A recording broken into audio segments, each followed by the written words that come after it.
passes up all those middle weird areas. That, you know, they do that in modern music, all music anyway, with effects. So it just sounds like Drake wants you to eat that big old booty. and I think I like his version better than hers. I play his version. I want to hear him sing it, but I want to look at her butt. Oh, is her butt good? It depends on what your version of a good butt is. You know, Derek made the point that he wants an ass so that when the young lady bends over, he's able to see her vagina and her asshole. Like it shouldn't be obscured by a lot of cheeks. However, some people would like a big old thing that they can sort of get a bit of, you know how like an ass can get like its own motion to it, where when you let go, it just keeps going like a waterbed. This is her, yeah. Oh, so I think a little more ass than you would like. So here's the deal. That's not my bullseye, but I can see how it would be somebody's. Yeah, I'm all about that. Look, I wouldn't say that that's my thing, that exactly. But yeah, I like that big gigantic ass. I mean, I'm just happy to be involved, mate. Yeah, just enjoy. You don't need to write a song for me to eat your ass. That's all I'm saying. Yeah, I'm a fucking picker, man. I'll take what I can get.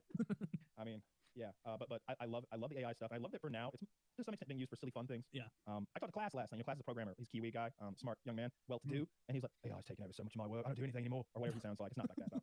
I really struggle with his accent, a Kiwi thing, because he's got sort of a deep voice. But it's got anywho.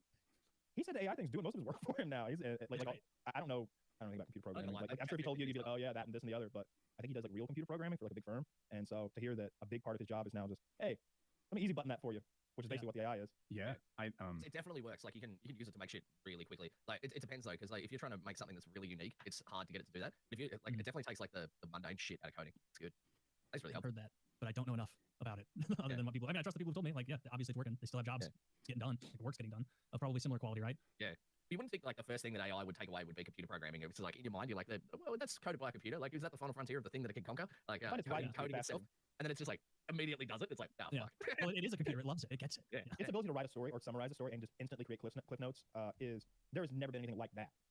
That instantaneous ability to on this whole other level have every book and all the knowledge about it. I asked it to. I said a couple times. I asked it to summarize The Old Man and the Sea, but I'm like, I get hurdles. I was like 4 different styles, 3 different paragraphs, each paragraph, and it did it. Like it could jump through all my little hurdles. I didn't even know there were that many writing styles. It was really impressive. I have had that in school, would have been. I got a thing to read. It's about a paragraph long. So I have a friend. He's a computer programmer, but not just that. He's a very good computer programmer. Very rich man. I don't want to. Miles Dyson. Yeah. It's about you wanting to suck him off. Deep into the reference again. Yeah. So anyway, he has this thing. I apologize if I said this before, but I have an infamous question I ask all my prospective developers. How would you write the most efficient route for finding the median of a list of random numbers? I ask this because it's not a cookbook routine that's normally taught, or even one that you can Google. I had to solve this problem myself, so I know the best answer, parenthetically, according to me. I asked this just to see how they would attack the problem they don't already know how to solve. The second best answer I ever got was from a technical writing candidate. She said she could code, so I tested her. The best answer I got was from ChatGPT. It was off on the original solutions, sort first, but I nudged it a bit to consider a binary search, and it found the answer. And so he was impressed with ChatGPT's code. As an assistant, it seems incredible. That's like it doesn't take over, although it might feel that way. If you're already proficient in a field, though, being able to ask that question, that you're like, I had to nudge it into the binary direction. I don't know how to nudge it in the binary direction because I don't know what it fucking means. I mean, I know what binary means, but not as application. I don't know what any of that. Is direction confusing you? So no, I think that's gonna be the case though. Like a lot of like programmers and stuff wouldn't even bother using it because like if you're not a programmer, it's like, okay, so can you set up a C class for me that's done this? So that's fine. Like you can get all like the base code to have a class and stuff like that and set it all up and grab all the right libraries and shit. But a programmer that is working in that environment is like they can just copy paste that from somewhere else. Like they have that like at the go. So I don't really need it. Like it maybe for like some kind of ridiculous, as you said, like sorting problem, you could get it to do that. But like most people don't really program in languages that are down to like that nitty gritty. Like most people use JavaScript and shit like that, and like easier stuff. It's on a high level, and it just does that automatically. If you're trying to like eke every bit of performance out of like C coding, then maybe you could use it. But at the same time, it's like most of these problems have already been solved, and if you're doing that, you already know all the solutions. So it's kind of. I don't code anymore, so I'm curious as to how helpful it would have been for me.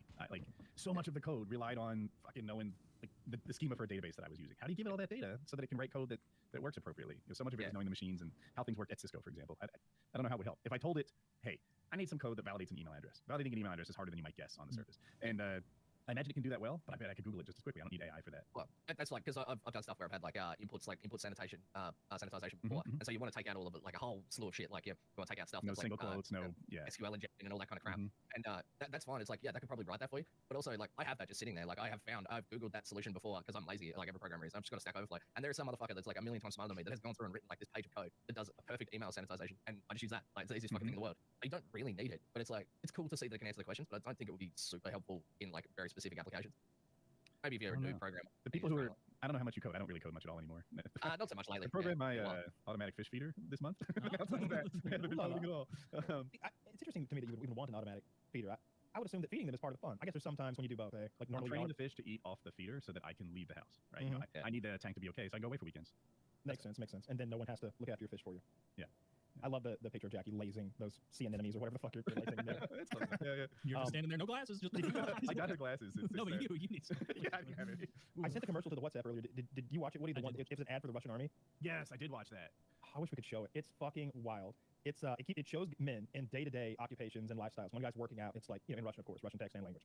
And it's like, is this what you're getting strong for? Is this real strength? And it shows the weightlifter all of a sudden in uniform and he's got a gun. And it's like, is this what drives you? And the guy's driving a cab, like he's a caddy. And then all of a sudden he's in uniform driving like a tank or some shit. Yeah. And they do that for like 3 different just regular dudes trying to live their lives. And at the end it says, you're a man.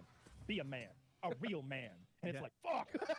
Dude, it works like this is me. what men do. And I feel like it works even better on a young Russian. Like if you're a 22-year-old Russian, like full of machismo, like that ad will hit. I mean, that's that's like the most common propaganda ever during a war is like you need more men, and so you socially shame and try and you're lesser than oh look at this Russian guy trying to live his life and make money driving a cab for his family, pussy, go fight and die. It's like okay, well that's absurd. Like that. It doesn't, like, There's an oligarch that needs a cement factory in Ukraine. like optically as an outsider. What will he do with that like, lime deposits? like you make propaganda in the furtherance of something that's not currently happening to to what you want, and so clearly they're not getting fuck all as far as like voluntary Volunteers. recruitment, and so you need to do this other ham-handed like you pussy fight for someone's interests who don't align with yours. Like Dude, it is leave a rough family war to and friends. participate in. I don't see a lot of Russians like eating 3 squares on a naval ship, just like barely involved in the war, launching some artillery from afar. No, this is World War I shit, trench warfare. Yeah. It's brutal.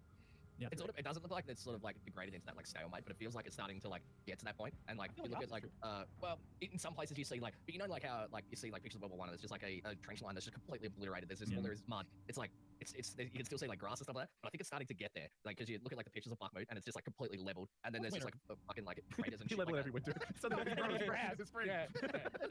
Mr. President, this is an insane way to run a country. Please don't make us rebuild all the cities for spring because it puts a smile on your face. Let's get a building. Well, it gives jobs to build us. No, I hear what Kyle's saying. It'll green up, but what I agree I'm with not saying I like see. specifically like grass, but it just like it looks like it's starting to get to that point where it's about to just grind to a halt in specific places. And then It's there's opposite. nothing Let me against comment on It's this. One, been like stopped for a long I've time. seen this. I've seen fields where like a tank is driving through, and there are I don't know what to call it, like a pockmark from like a crater from artillery that's hit already. Yeah. 150 of them have fired at this spot before. There's a bunch of burnt out hulks of. I call everything a tank because they look like tanks to me. But of tank and tank-like things. Actually, it's a BTR.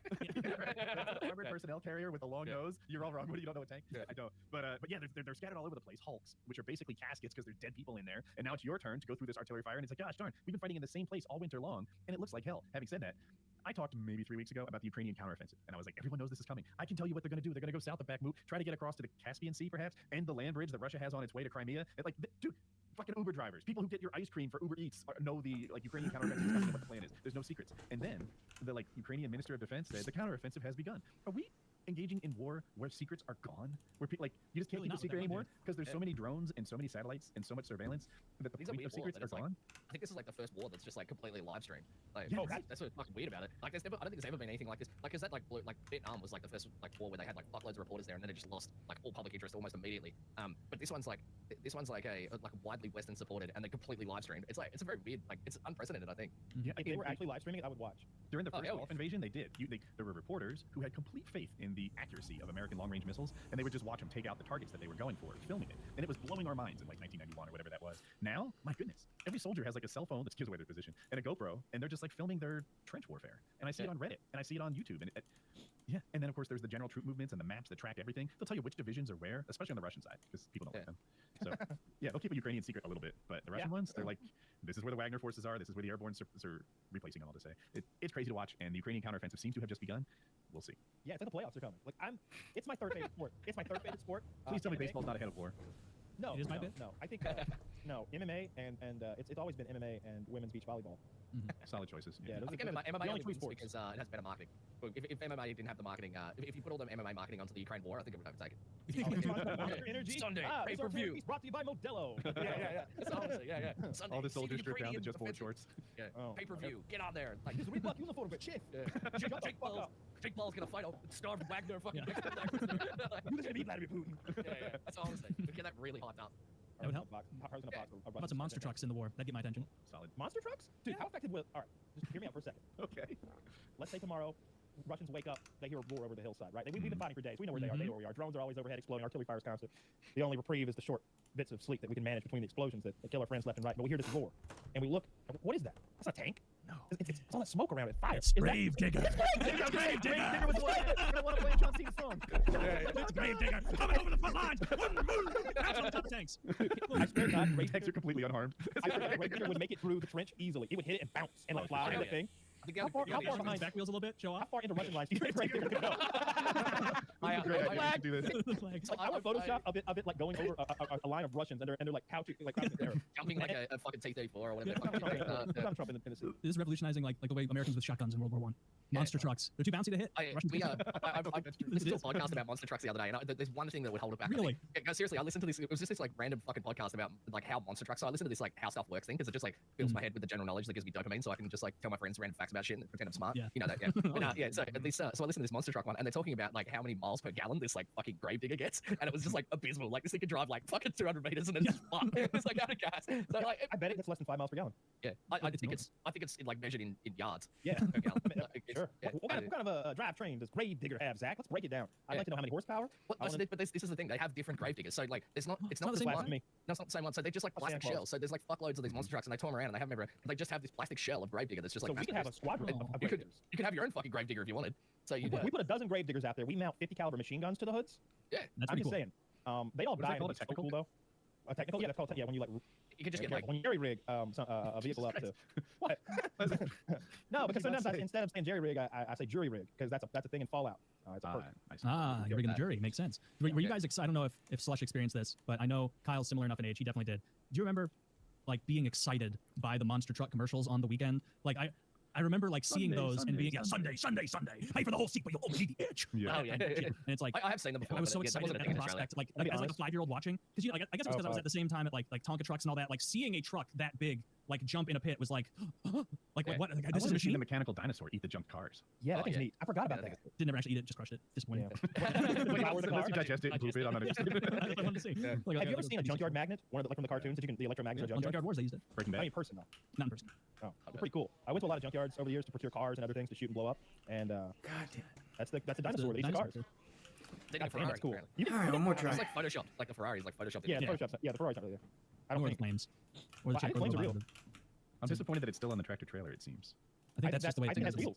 I think that's his legs. Honestly, we can do hell. This was cool a long time ago. We can do a lot better than this now. This isn't that good of a robot. It looks like the fucking Power Rangers like came together and Yeah. made a Zord.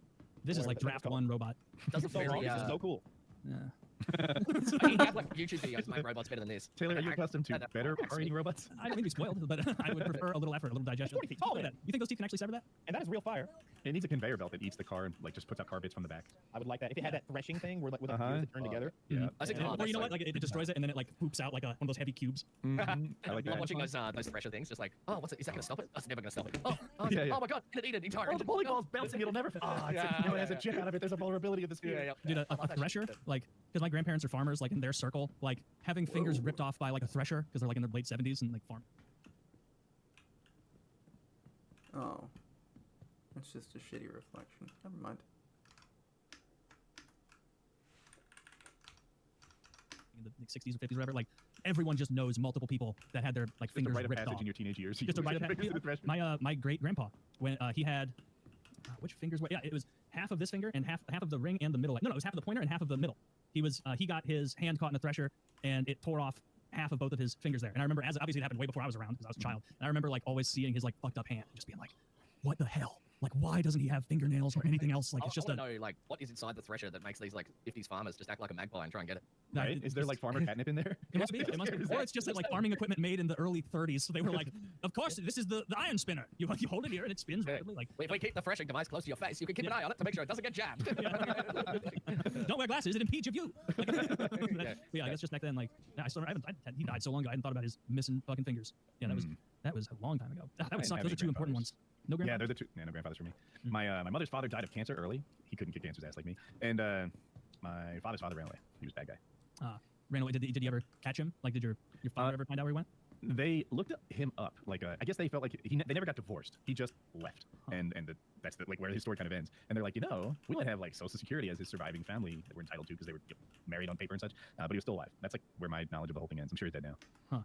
That's That always so happened to, strange. I have a family member who was driving home from work one day, and she looked at the car yard as she was driving past it. She was like, "That's my fucking car!" And like she went in there and she's like, "That is my car, like same rego, same everything." And talks to the guy, and the guy's like, yeah, some guy came in, he had the papers for it and everything, sold it to me today. And she's like, okay, gets back home. And her husband just fucking sold the car and just Oh disappeared. no. It's just fucking What? gone. You can do that? You didn't even can't do that in take the car to America disappear? anymore. Like back in my grandfather's day, if you didn't want to be married and with kids anymore, you could just not. Just He left. just left. I don't know how far. Oh, yeah. Oh, yeah. I think he went like 17 miles. You could be like, damn, this life I have in Naperville, it would be better if I moved to Ogdenville, and I never see these people again. What are they going to do? Look me up in the phone book? I don't live there anymore. I ran away. This could take forever. You can't find me. Okay, a lot of shitty dads then, where they're just like, I guess that's why you did it. I'm going out for cigarettes. Mhm. And then you're just like, no, I'm out. I'm going to California. Yeah, I'm that's going what I did, 30 miles away. 30 miles. That Yeah. takes minutes. Well, that's the thing. Like, apparently he moved, and it's like an hour flight away. Like, if someone lived on an island, obviously can't go, but he could drive to catch the boat. But like, it's like an hour flight away. And this guy just bailed there. Like, that's where they think he moved to. And they're like, my family was like, yeah, we think he had another family. It's like he always used to like disappear and be like, yeah, I'm going to work for like a week, and it was like blatantly obvious that he was just going somewhere else. And Yeah, it's like and you're a that was just mailman. the- Like, yeah, where you going? Yeah. He just bounced, and then he just ended up bouncing for good. It was fucking weird. Scumbag. Yeah. Liar and deceiver. Oh, you're How can you still do that in modern times? You No, just fucking bounce? internet. No, I think they quickly find you and like, what is it called? They don't sequester your wages. What is the Garnish. term? Garnish. Garnish. That's what I'm looking for. Thank you. Yeah, they look you up and garnish your wages. And They'd be like, we recognize your face near a Pizza Hut in Albany. Oh, It's like, fuck, they got me. I jaywalked and the Chinese technology flagged me down. some red light cameras making you pay child support now. Yeah, now you have to, TikTok, like, listen to your Wi-Fi, and now I found you. So, Yeah. Maybe you can become like a migrant worker and work for cash only just to spite her. You know what you do? Yeah. You just pay it forward. You illegally immigrate to Canada. Just moving on. But how out. aggressive are they about throwing us out? I don't think they can, dude. They don't have Physically guns. or The whole Take your country own of guns. Their cops don't even have guns. They that use would be, stern that would be words. fucking awesome. Like imagine Imagine if, if you Talk just them out of it. Yeah, imagine Justin I don't know. Trudeau like continues his anti-gun policy to the point where he literally disarms all of Canada, like zero fucking guns. They never have a school shooting again. But then the next year we just straight up invade them. We're bringing back democracy and school Well, shootings. it's just the Mounties and the Canadian military standing between us and Quebec. Yeah, guess what? Canada's huge. Another 50 states. Even 100. Quebec? How about that? You're being fooled by that Mercator projection. It's not that big. I want to sell Puerto Rico. Everyone knows that. You want to sell Puerto Rico? Yeah. How much? What do we get for it? I mean, Greenland. just take it. Oh, Greenland. Obviously, that's a trade. That's a way bigger island, and I've never been to either one. But I don't even know how big Greenland is. That fucking Mercator projection messes me up so bad. I think it's the size of South fucking America. see, I've like overcorrected myself with the Mercator projection thing. Thank So like on that little map, sometimes I'll be like, yeah, Russia, and then like drag it down and be like, oh no, it's enormous. Like, Yeah. like, Is Russia, Russia the biggest country? Yeah, Russia's the biggest than Canada. Then us. Do you know who the most populous is? India now, It's right? not China. I think India. Either they just passed him or they're passing him this year. It's something like Yeah. that. Congrats. We're talking about this the other day, like how big Australia is, and someone's like, "Oh yeah, no, it's tiny." I'm like, "No, it's like as big as America." And they're like, "Oh no, Texas is bigger than Australia." And there's a cattle ranch in Australia that's like it's a comparable size to Texas, and it's like run by 12 dudes. Like, Yeah, it's Australia like, is it's like huge. fucking gigantic. But when you look at it on the but map, it just looks fucking isn't tiny. There's just not much like usable space. Yeah. Oh no, I mean you could use it to store nuclear waste, like you do. Or build mass That's what they call Australia the motivation for fallout. Yeah, I'm really fascinated by abandoned towns, cities, and places like that where you go somewhere and it's, oh my god, like there's paved Yeah, streets and road signs and stuff, but this place is deserted 100%. One of them is this asbestos mine out in the Australian outback, where obviously there came a time when we realized that asbestos wasn't so great for you, so we stopped mining for it. But the whole town's there that was built around the industry of the asbestos mine. The same way that at the turn of the last 2 centuries ago, the gold rush, you would have those encampments that would sprout up, and then later on they become the cities that we know out west. But originally it was just a bunch of miners and whores stopped there for a week because it was convenient. It's neat. Is that like the Blue Sky mine? I think it is. I don't remember the name of it, but if Yeah. it's an asbestos mine that's abandoned, I don't know what this is. Yeah. Like, oh yeah, there you go. That's what I found interesting. All the homes Did you go there, Kyle? in Australia. Oh, I'm sorry. I got to look this up. You know- You know what? Zach wrote Pennsylvania in the chat, and I conflated this. Yeah, it's in the Pilbara region, which is like in the middle of fucking nowhere. But like that's in Western Australia. Like Western Australia is so fucking massive. Like it's there'd be heaps of towns like that up there. They just mine. They go there, they just mine everything out, and then they're just like, no, the next one. Just There's leave some it. cool American towns that like just totally failed. Like they used to be mines and now they're just empty, or towns that are so small or decrepit. I think they're neat. I think it's cool to visit.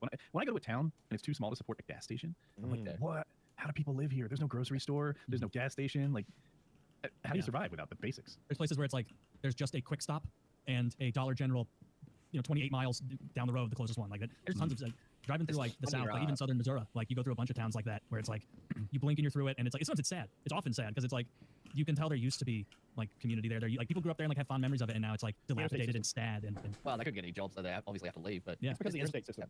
yeah, there's one near us that has like there's like a whole bunch of houses, and then it just has like it's like a gas station sort of like stop, has like food and stuff like that. But they have more ammunition on the shelves than they have food there, because like heaps of people drive through there to their properties that pass there to go hunting. So they sell more ammunition than they do food. So it's like it's pretty funny to walk in there and just like, oh yeah, just like 3 loaves of bread and then like 300 boxes of 223. It's like very funny. It's funny, like you forget as an American that in other countries they're like, and you can go into this store that sells bread and they've got guns right there, and you're like, yeah, what else? Like, yeah, I know it's called the gun section, dude. Like, yeah, like, that's where you go. It says guns. Yeah. Oh yeah. I remember going to the gas station as a It's the kid. funniest bit that there's just like there's less food, but there is ammo there. Like, Yeah. and it's meant to be like a supermarket. It's They don't just want to sell food. Those guys are going hunting. They want to eat. yeah, exactly. They get their own food. Like, I it's remember not going to the gas pharmacy station as a there, kid and getting like little Debbie snacks and a Coke and 22 bullets because we're driving down the road to where we got some cattle property leased and there's gonna be something to shoot. That's what I remember stopping at those gas stations, and I'd get some kind of soda, or usually sometimes a Yoo-hoo if they had Yoo-hoo. I'd get one of those dip things that had beef jerky in it, and we'd get orange sporting clays and shells, and then we'd go shoot clays. That's a fun memory. You can still do that in some parts in like where I live. There's like that specific shop. Like we drive past that to go to my mate's sort of like lake housing where we do like a lot of shooting. And we'll just stop in there and just buy like fucking crates and crates of fucking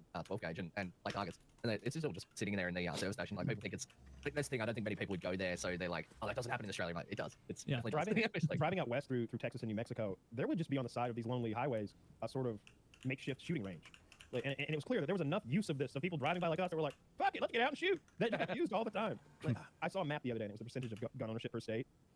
Like even in New York, like it bottoms out 10%. I mean, there's no states below 10%. And when you get down here, and especially Georgia's not one of the most intense, but the most intense places, it's like 70% or above. Damn, where are those households own a gun? Like most of the country. Oh yeah, I would imagine. Yeah. Like the majority of states, in like the middle of the country, especially when you went out west, where it's farms and police are so spread out. I think the Dakotas, maybe in Montana, they're like dark red, where everybody's got a gun. Now I'm thinking like it is kind of weird if someone just doesn't have a shotgun. Yeah, we have 25% owners in Australia. That's much higher than I would have thought. That is good for you guys. You need to get those numbers up. Well, that's the thing. A lot of people like, and also like the amount, like people that own guns usually own like a lot. So it's like, but it's kind of weird because I always get that like people are like, oh, you don't have any, and then I like actually stats, but I'm like, actually no, we kind of do. We got more than the UK. Like, you've only not got a lot compared to America, and nobody has a lot compared to us. Like, well, exactly, yeah. Like you can't beat the people here love guns. Guns and because that's not Minnesota's dragging our average down. Yeah, California's ruining the whole West as well. Like Illinois and Minnesota, you bastards, and Michigan. Oh, yeah, Michigan. What's the Missouri stat? The best state in the Midwest. There's a town here in North Atlanta called Kennesaw, and gun ownership there is mandatory. Really? Yeah. Do they have to like learn how to use it, or is it just like, here you go, you're 18? You just have to have guns in the house, and it can't be locked up. And if you don't abide, they will shoot you. And there's nothing you can do about it because your gun's locked up. They only shoot the non-gun owners. Yeah, but it is mandatory. I always wondered that before they're gonna like come around and check, see if I got one. Show me your gun. I don't have one. Well, come out with your hands up. That doesn't really make sense if you think it through, sir. Shut up. I'm power tripping. You're arresting me for not owning a weapon, but you want me to move real slow in case I've got a weapon. Now do the poke in. Turn around, bitch. Bang, bang, bang, bang. That cop that did that, I'm referencing the cop that this guy was drunk in a hotel hallway, and the cop's got him AR-15 point, and he's giving him these weird directions, and the drunk guy doesn't do it just right and falls over because his shorts are falling down, and dude kills him. And his gun said like, I don't know, lights out with a skull on it or something like that. Yeah, it was and that officer ended up get fucked or something on his gun. That officer ended up getting, I think, counseling for the trauma that he suffered after killing that man, and then I think he got retirement. I think he got like full retirement and everything. Yeah, because he doesn't get cop anymore because killing that man in the hallway shook him up so much.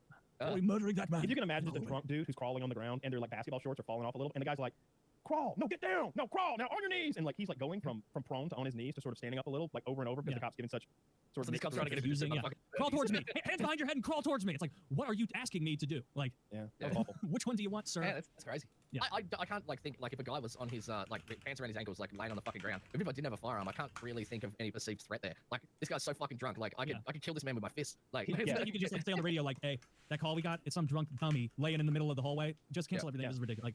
Like tell him to send he vomited in the hallway. Tell him to send up a fucking maid. That one never made sense to me. I didn't understand like how why he had a rifle and why is he pointing the rifle and why is he screaming? It's like this guy's drunk and goofy in the hallway. I would have been like, sir, we had a few beverages tonight. Yeah, man. It was that environment. It was so crazy to see him kill that fucking guy. It's like that one where the dude was in the wheelchair with the knife. It's like and they shot him. Have you seen that one? That one's like, man, just walk up and switch off his phone. It's like an electric wheelchair. Like this guy's like just wait. Disabled. And they like he's I did see that one. I was okay with that. Yeah, I look, fuck him. He's a criminal. He's like, he was like fleeing the scene in his Crip vehicle. Yeah, but he's going like 3 kilometers an hour. Like it's like American police officers are not built for speed or long distance. Yeah, but it's like you could have just shot like the battery on the thing. But that's the same. That's like saying shoot the fucking what's his face? Like shoot him in the leg. It's like it's really hard, but it's like that was kind of weird. Taylor, Lord of the Rings has been re-released in theaters. Really? Not only that, they've added new scenes to the movie.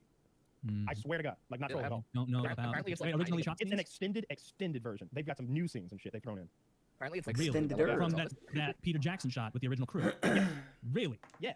Somebody, a girl I used to date who's like very as into Lord of the Rings as you are, messaged me. She's like, "So Lord of the Rings. It's fun. They added the new extended scenes." How much more? I don't know. I have no idea how long it is. I think Zach threw an article in there, but I think I'm gonna go watch this. Like, my phone was supposed to send me an alert. I have Google alert for Lord and Rings. Like, my phone's always dying from spam. It's a 260. Did I see that right? 260 minutes. Okay, well, what's the original? 221 or 222 minutes is the original extended, right? No, it's not that long. I think it's just the extended edition in cinemas. She said they had new scenes. She said Yeah, there were new extended scenes because she's seen the extended version, I'm sure. 201 base. I will be doing research on this, and if that seems too good to be true. There's additional scenes that they didn't put in the Well, I know for a commentary. fact, I've sent you links to the additional scenes before, and the art and the like photographs from the scenes. There's scenes like after the battle. It's like there's a lot of scenes of the side characters sort of having that moment where they're like, "Wow, we just fought for the kingdom, huh? Yeah, what are you gonna do now?" And I think you get to see where Legolas going home to the woods and like on his knees in the woods praying or some shit. You get to see Gimli going back, I think, to the and they're going to mind that place maybe, or at least he's with family or something. Like everybody gets there, they keep going with that ending that goes on forever. It's just I too know that long. for sure. Yeah, I don't care. I don't mind too long because no, that was one story where I would have been fine with it meandering forever because I wanted to keep living in the Lord of the Rings world. Dude, it was kind of taking the fucking shit after a while though, right? Because like there's that part where it fades out and he wakes up in the bed again, and it's like, oh. yeah, I might be wrong, but I think it fades to black enough. and it comes back, and then it fades to white, and it comes back again. If they fade to chartreuse or something, you just kept getting. But I didn't mind because it was also well shot, and you felt like it was earned. It's like, yeah, we need a moment for Frodo to talk to Bilbo because they haven't had a talk in like 8 years or something, and now they're going to the afterlife. Extended edition had 51 minutes of extra footage, so I brought it to 4 hours and 11 minutes. So if it's whatever that is in. I need to rewatch extended again. In like a year. What's that in minutes? What's a metric? 251. So there's 9 minutes of extra footage. Yeah, you know they're.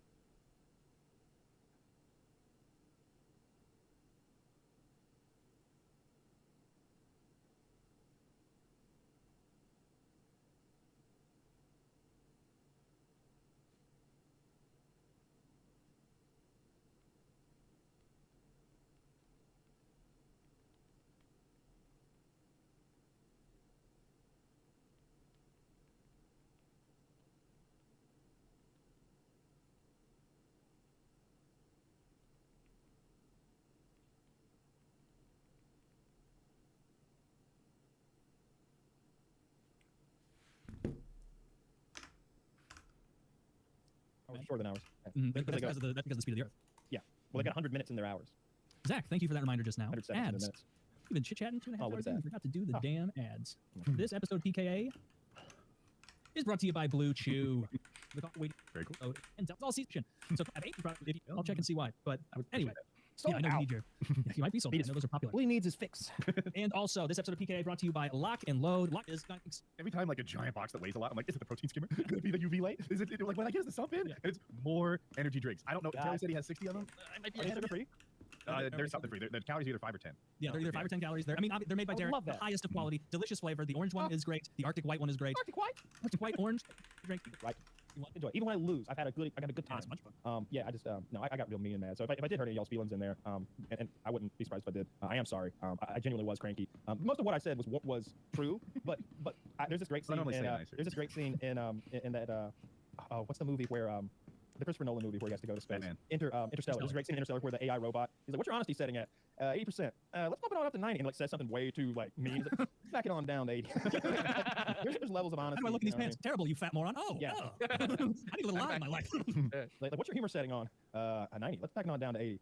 Explosion. It goes explosion in 3, 2, 1. You want to try for 50? Sorry. It's the AI in that game, and that movie was really cool. And those robots are really cool. They're like these cubes with like the sections come out of them. A good design. Like when it ran through the water carrying the lady. Like galloping. Yeah, it was cool. It made a water wheel out of itself and was like propelling itself forward in this really unnatural kind of way. Yeah, when it's going together, but when it's coming back, it's like galloping. It looks fucking fun. Maybe so, yeah. No, that's a fun movie. I cry when he's reading his voicemails or whatever. When he gets that voicemail from hell, you have 4,000 unread messages that are your life falling apart back home and your family giving up on you. Shorter. Is it too long? That's a great movie. I think there's a part in the third act toward the very, very end that can be very confusing on your first watch, and you've already gone through over 2 hours of movie, so it can feel overly long. However, I watched it for the third time recently, and I knew that part was coming, and it's like when you watch it the second and third time, you know what's happening early in the movie is connected to what happens at the end of the movie because of the way time works, and it doesn't feel as overly long. But the first time through, I agreed with you. That and Christopher Nolan's sound mix is so bad that I'm like, what the fuck are they saying? What the fuck are they saying? I put closed captions on everything now. Yeah, I thought it was because I was getting old, but I think it's only a contributing factor. That's like when I watch that fucking Interstellar in bed. Like I'll put it on. I'll be like, yeah, I'm gonna go to watch this again, and I'll fall asleep halfway through. You have to have it up so loud to hear the voices that like the fucking Christopher Nolan fucking is just like fucking up your hearing. So you gotta have it down low.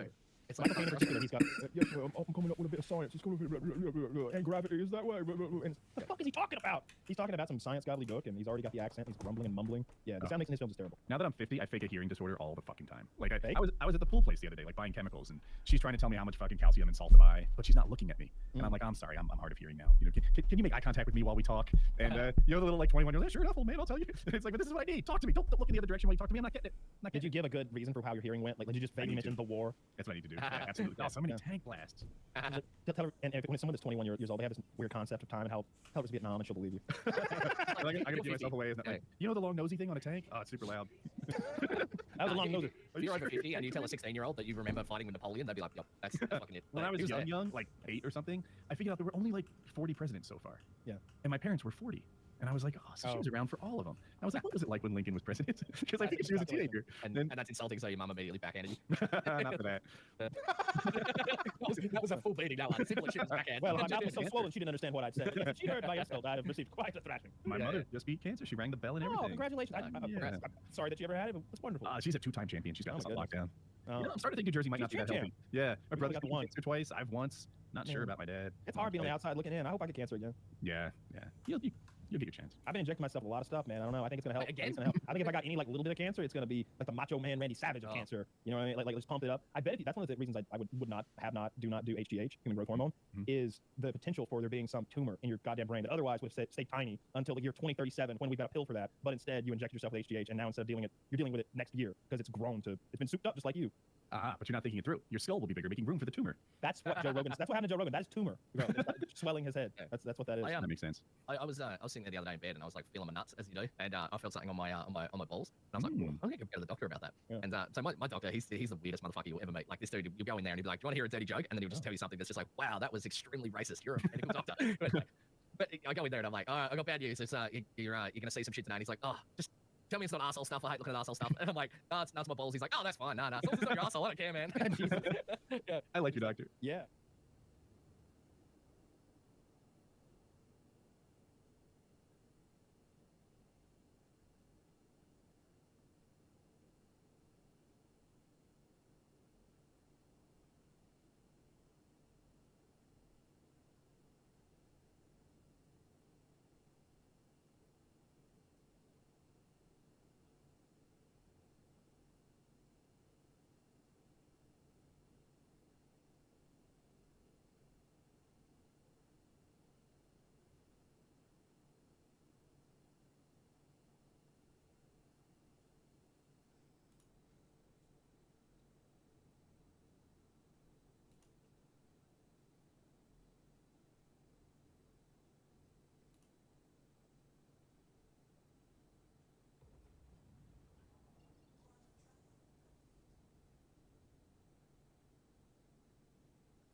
What the fuck is a docking camera?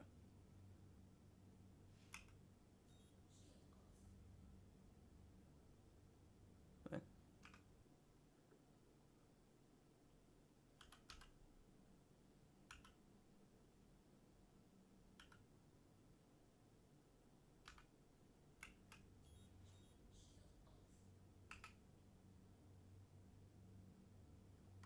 Huh?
Okay, cool. That's fine.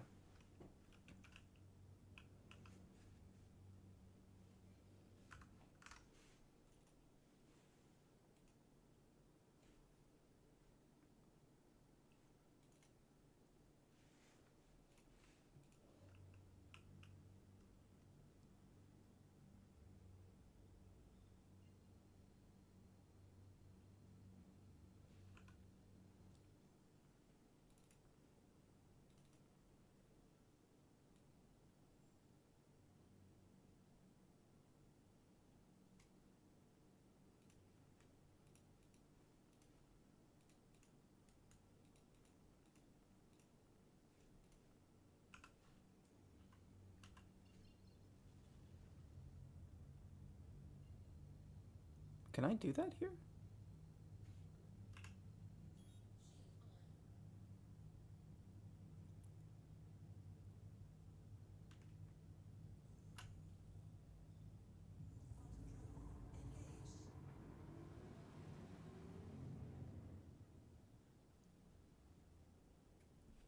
I can. That's what I wanted. Sunlight.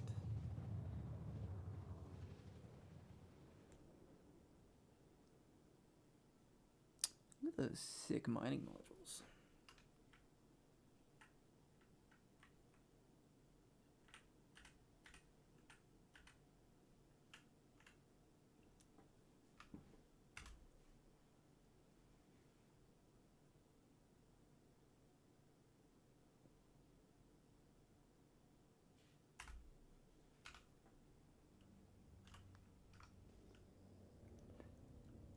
All right.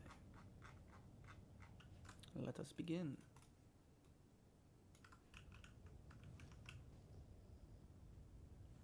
I like the honesty. Although, what if it had been your asshole? He's really setting you up for failure. Like well- here's my concern. What if it was your asshole, but you were so embarrassed by that, you're like, no, it's just I got a lot of wax built up in my ear. Just take a look. No, I would have been like sucked in. You can look at my asshole. Too bad. So wait, I'm invested in the story. How are your Yeah, balls? that's your balls. Oh, it was fine. It was so when you get a vasectomy, they have like there's a pretty high chance that you like sperm gets sort of like released into the exterior area of like when they're sewing it up, and because it's like it never comes in contact with your blood.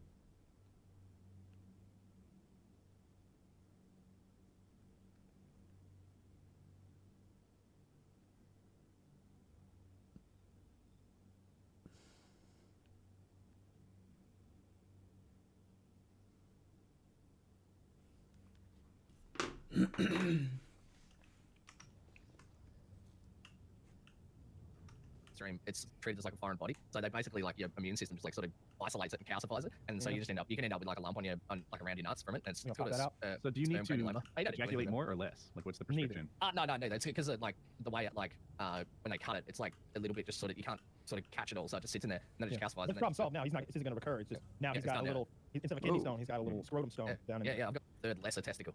You I worked I with a would guy who had some sort of issue. It might have been a prostate issue or something, but he wasn't jacking off enough, and he needed like basically the doctor prescribed that he ejaculates more often, That's which is true. weird because he was an accountant. We all know they slay, but Yeah.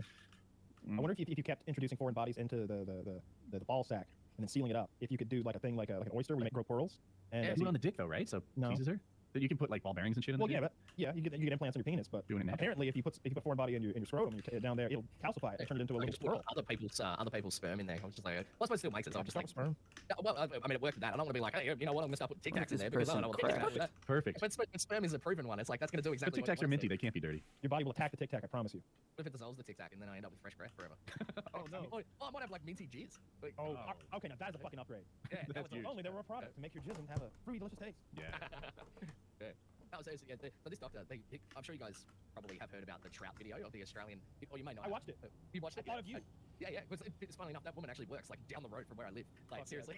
She's I a know the nerd. lake. I like her. I know the lake where she was getting a trout put up. Hell, Anyway, fucking yeah. I walk into this doctor and he's like, the first thing he says to me is like, have you seen the video? And I'm like, what video? And he's like, the trout video. And he's pulling out his phone. Like, he's looking for it. Like, he's going to show me this video in the They don't doctor's office. I'm like, I'm paying like $90 for this appointment, man. I don't want to see that fucking video. I'm like, yes, I've seen it. And he's like, oh, okay. He puts his phone away. I'm like, I'm about to sit in the doctor's office and watch fucking animal porn with my doctor. This is fucking weird, man. Yeah, What is for this the uninitiated, Yeah. a gentleman who sounds very much, well, frankly, suspiciously like Slush Puppy, is inserting a trout into a woman on a boat on the lake, and you know they both sound just like Slush to me. Well, Anyway. from where I am. Exactly. Vice versa. And so like their dirty talk is kind of funny to me because of the accent, and of course. Oh, yeah, it's give it to me, trout. Barry. It's alive. It's alive as well. So yeah, it's pretty funny. I saw it on Reddit. Is it a a big couple months. Yeah. Yeah, it's been a while. But yeah, I just remembered it because of the cancer thing, and then my doctor trying to show it to me. I was It's great. Your doctor pulls out a fucking girl with a trout in her pussy, shows it to you. I don't have that kind of relationship with my doctor, unfortunately. Someday. Do you have a main doctor? Yeah. I guess technically, the guy that I video call with, for all my PRT shit, I would say he's and then like back home, there's a guy that I sort of saw my whole life, and if I really needed something, and I couldn't get an appointment to just something random here, although that's a lot easier to do after COVID, I would travel all the way back to him because I never get an appointment that day. But now you can just get an app on your phone and find a doctor within hours. It used to be such a struggle. I remember before this is the thing high schools will teach you, how to get a goddamn doctor, right? Along with like paying your taxes and everything else. Because I started Googling. I was like, doctors in my area. Oh, you're a dermatologist or like whatever, and then call them up, and nobody has appointments for months. And it's frustrating. It's almost like, what do you have a fucking password or something? What do you mean months? Yes. What do you mean? Hire another goddamn doctor. There aren't But doctors you wanna who make want money? like I don't understand. It just seems like a problem that's so easy. When I want to get my dog room, they're like, nothing's open. Bullshit. Yeah. Bullshit. Like what's Squeeze the him password? in. What's the fucking password? I swear that's the thing with COVID though. Like everyone was at home, they're like, let's get a puppy, and then it's just like, now I can't get a fucking vet appointment. Maybe part of it. There's probably a big. Like, I went in there to the vet with the new dog. So I got a new dog, and the vet's like in there, and he's telling me all this shit. He's like, so what do you need to do to train it? And I've got my other dog who's 2 years old sitting there next to me. Motherfucker's like perfectly behaved, like sitting there just watching everything going on. I'm like, I don't need pointers. Just check his balls, give me shots, and get me the fuck out of here. Like I don't need to train a fucking dog. I got a trained dog sitting right next to me. Like, oh my God. I got the Scottish Terrier, and then I got Shipperkey. They're called. It's Shipperkey. yeah, they look like a little like fruit bat. It's a very Is it a fluffy little dog or? yeah, little fluffy dog. Yeah, Oh, good. Those are the best kind of dogs. Little fluffy Yeah. dogs. They're Yeah. adorable. very I cute. took my Malamute to the vet for an ear infection a couple months ago, and they're like, yeah, we're gonna take some samples and run some labs. I'm like, no, I don't want to do that. So now we need to find out what kind of antibiotics to use. I'm like, use the good ones. I was like, well, we need to make sure that this. I'm like, just use the good ones. What's most expensive? Well, there's this and that, and these two. This one's this, and this one's that. Like, but that's not really relevant. I'm like, yeah, it is. Give me the good ones. Like, I'm like, I'm not sticking that Q-tip in his ear because it's gonna hurt. You don't want you to. You're not doing it, and you're not gonna charge me $180 again, like last time, to go look at his ear goo under a microscope and tell me it's bacteria. Yeah. I know it's bacteria. So give me the good antibiotic. Get the fuck out of here. Okay, I'm gonna go Good. to the Let's doctor. not give me the fake ones. Give me the doctor. What are you, the fucking like salesperson? Yeah. Doctor. Come on, let's get real. No, We're we're not real animals. doctors. Yeah. I wonder if it's easier or harder than being a doctor, being a vet. Well, the counter argument to what everybody knows would be that, oh, they've got to be able to work on everything from an anaconda to a horse. Mhm. Walk into your vet and have them operate on an anaconda, see how that goes. Right. You need an anaconda guy. I'm gonna bring him a sick Well, fish. He'll be like, sir, you really should have brought this in water. Yeah. I mostly just sell dog vitamins and shots at 800% markup and cat food. That's mostly my job. I mostly smell the most Yeah. expensive treats on earth. That's the thing that happened with our first dog. They were like, oh, we need to get like a dental expert to look at it because it looks like his one of his bottom teeth is like touching the top of his thing. Oh. And then we need to send it off to this dental expert, and then we'll when we put him out to do his fucking balls, we'll just like take a little bit of the top of his tooth off. And I was like, well, you don't need to send it to the fucking dental expert. His fucking tooth is touching it. It's pretty Yeah. plainly obvious. Just Yeah. fucking shorten it a little bit. Yeah. And then they're like, oh, okay, well, we'll just do that. And I'm like, how did like you guys are meant to have motherfucking degrees? Like, how did it take you Yeah. like? Well, No, they you don't want their buddy understand. I'm dental trying expert to make money off of you. They're trying Yeah. to bill you over the doggy dental expert. By the way, I call bullshit on the fact on that even existing. There's no Yeah. way there's a guy. Really? I'm a All dog right, hang dental on. expert. When you say that. There are. Now I talk, but maybe, Yeah. there are, I suppose. But he would be the guy you take him to. You wouldn't get a reference or an opinion. We're gonna have to get an opinion from the tooth guy.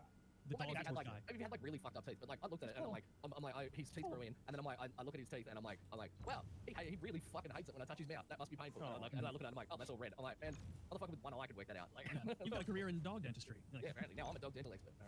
My goodness, are you a dog mechanic as well? Yeah. Show me anything, I'll tell you if it's a dog's tooth. I've never had any experience with that. Like, I felt like they were smart enough to. I never felt like they were good at their job. I felt like they were okay at their job, and if I wasn't an astute customer, I don't think I was gonna get the proper medical assistance for my animal. I've always felt that. I'm here as an advocate for the dog because if I just send them in there, it's like sending him into the legal system. He needs me, or they'll fuck him over. They'll be like, just cut it off. Whoa, hang on. Let's sew it back on and see if it takes. Those people. I remember like a couple vets doing shitty jobs with their dogs over the years, and then those people trying to fleece me the other day to look at some ear goo under a microscope again. I paid him the first time. I'm like, we're not gonna look at his ear bacteria for a second time for another $200 or whatever. Yeah, that's ridiculous. Just give him the pills. I was like, why does he keep getting these ear infections? I was like, I don't understand. She's like, maybe it's food. We got this food here. It's $100 a bag. You want some? And I'm like, Do you love your dog or not? I said it's not his food. There's no way. Like his diet is causing a goddamn ear infection unless you take pellets of it and put it down his fucking ear. And then I called it a slur for Asian people, which really took her back because she was black. That's the She was ultimate clearly a back bar, Jamaican woman. is you use inappropriate racial epithets, and so they're so taken aback. Is it racist to call a black person a slur of a different variety? I'd call it flavorful. Creative. Yeah, it's Oh, that- great. You have to encourage creativity wherever you see it in this world. You know, Yeah. we're also beaten down. I don't even know any slurs. Oh, Does it put rhyme? your nose to the grindstone. Does it You rhyme can with think of them. rink? No, I mean there's chink and goop and zipperhead.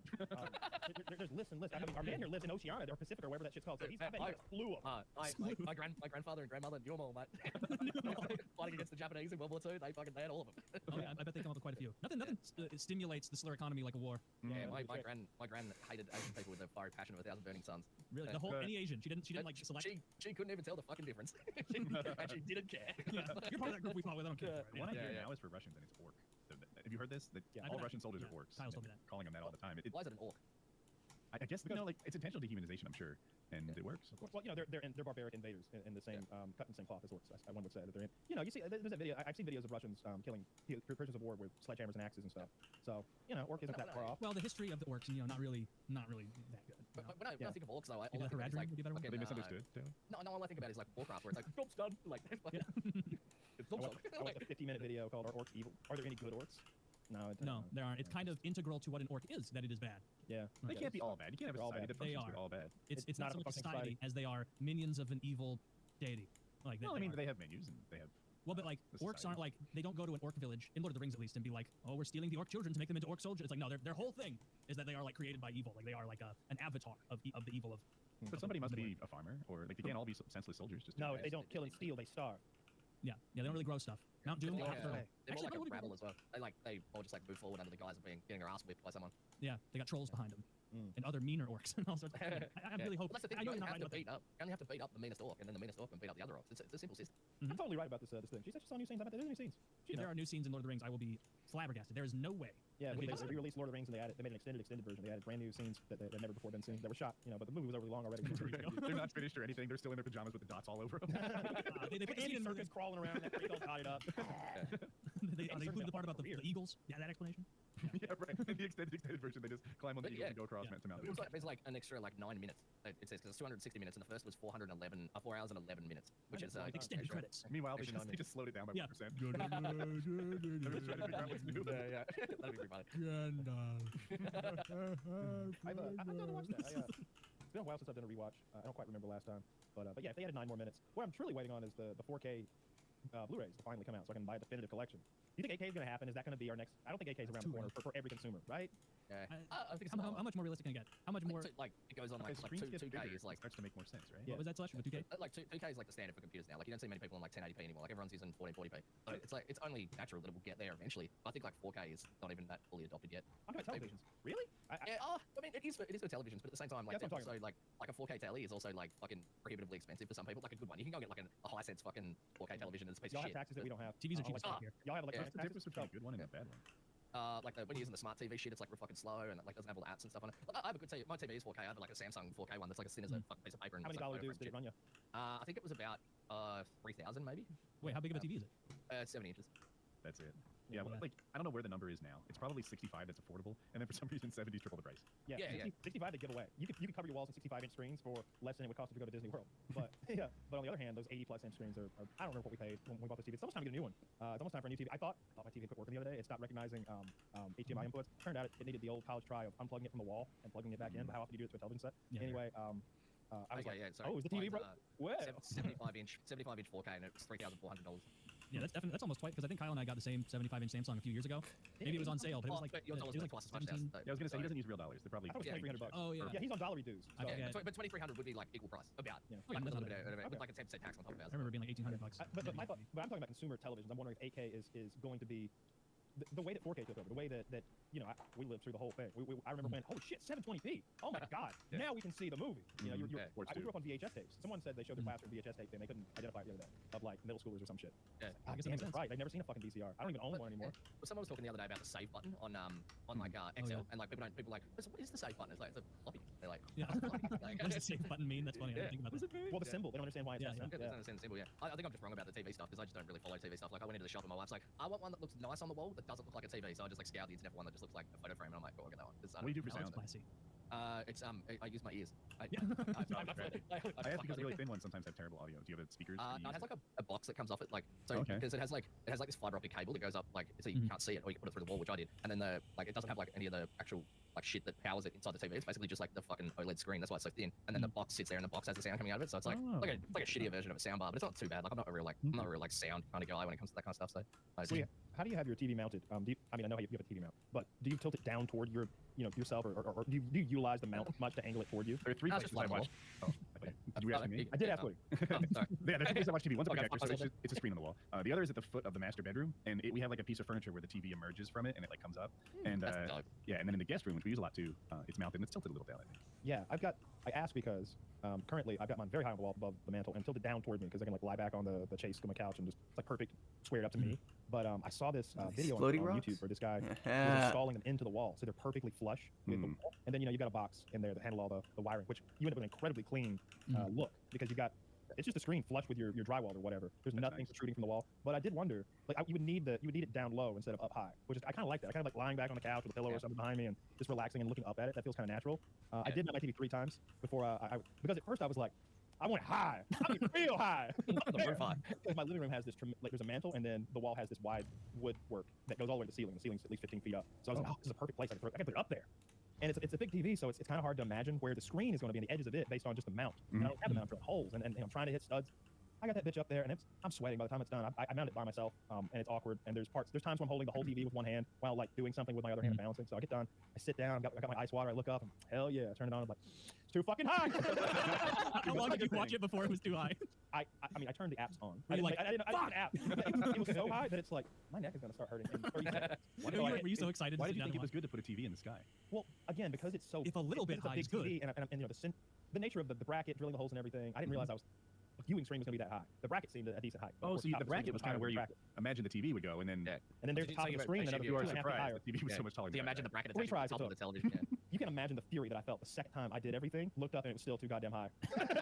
I'm Also, curious. If I were to sit down and watch your TV, would there be like a trail of tears of like bad installations above it as it led down to the You know what TV? you'd see is like you I watch puttied TV it. and you could see Okay. the holes from the higher up mountain. Yeah, yeah. Did you paint it after putting it though? I haven't painted yet because I'm moving out in like 3 months or something like that, so that'll be the time to. There's a couple spots me touching up. I fucked up a few things. There was one point when I was trying to mount my Ethernet cable so that it was like, and it is to be fair, the Ethernet cable runs out of this office, down a hallway, down a staircase, and it's attached to the wall in this little strip that keeps it nice and clean. But I got filled with a rage while I was mounting it at one point. Let's just leave it at that. And I decided, fuck all this shit. I started ripping it all off the wall. But the conduit has a sticky side. The conduit that holds the Ethernet, and that sticky side grabbed the paint on the wall and ripped it off the wall in a strip about 1.5 feet long. And so that's still there with like the paint ripped off. Now you gotta get so I also swatches and figure out. Oh no, when you rent a place, there's a bucket of paint under the. I'll go grab the paint they left here. But I'll say this: as shitty as this fucking people I rent from are, and they're scum. I won't say who they are, but they're scum. Awful deal. There's no way to actually get a guy who can do a thing. They're all just fucking bots, NPCs. When you call that fucking phone number, you could be like, you listen to me, ma'am. You don't even understand. We're going on NBC tonight to talk about what you people have done to me. She'd be like, go for it, bro. Think I care? I don't even know who you are. You don't know my real name. I'm the fucking Lizard King. Like, they don't care. You can't threaten me. You can't be like, hey, can you come to a mutual agreement here? Can we negotiate? Can you understand that I don't have air conditioning? It's 80 degrees. Well, it has to be 88 before we consider an emergency. You get that kind of shit out of it. Yeah. But my last place, man, I was moving my stuff out by myself, and I talked about this before. I don't know why I took it upon myself to do all the moving by myself. When I looked at it, and I looked at all my belongings and the U-Haul truck, I was like, 12 hours of me hustling. I knocked that the fuck out. I hustle because when I work, like I don't stop. Dude, it was 3 days of hustling and just dripping sweat. And I got done, and it's like, man, I gotta get down the road. It's midnight, 1 in the morning, and I still gotta unpack this shit at my new place. And there was so much left to do. I didn't leave trash. I didn't leave garbage, but I did not patch the holes in the wall from all the electronics I'd mounted throughout the home. And little things were broken, like the toilet paper holder and like the guest bathrooms knocked off the fucking thing because it was a piece of shit to begin with. And like little things here and there. Standard. I thought also we're missing a kitchen drawer. We're also missing it's several. not there. That's not normal. There's a hole. You can see the No. tracks. I've been on this planet for 50 years and I've never lost a kitchen drawer. Well, I know where it is. Did you shatter it? I know, Asunder? I pulled the drawer out and it broke or something. It just fell apart. Were you Yeah. grouchy? Were you Blue Kyle? No, I really wasn't. I don't remember exactly how it broke, but it wasn't my fault. It just fell apart, and so what I did was I took it out with the intention of repairing it and never did. And so I just left it on the floor, broken drawer hole in the where the drawer used to go. And in the refrigerator, I had taken a lot of that, the dividers This and keeps getting better. yeah, I'm trying to be honest here. I taken a lot of the dividers out because it's easier to get, say, a case of protein soda things in there or like a whole bunch of meat or whatever. It's easier to get big shit in your fridge if you take all those dividers out. And some of them were the worst for wear. They were all fucked up. I left one of them outside for like 3 months. Did you and remove them with a crowbar?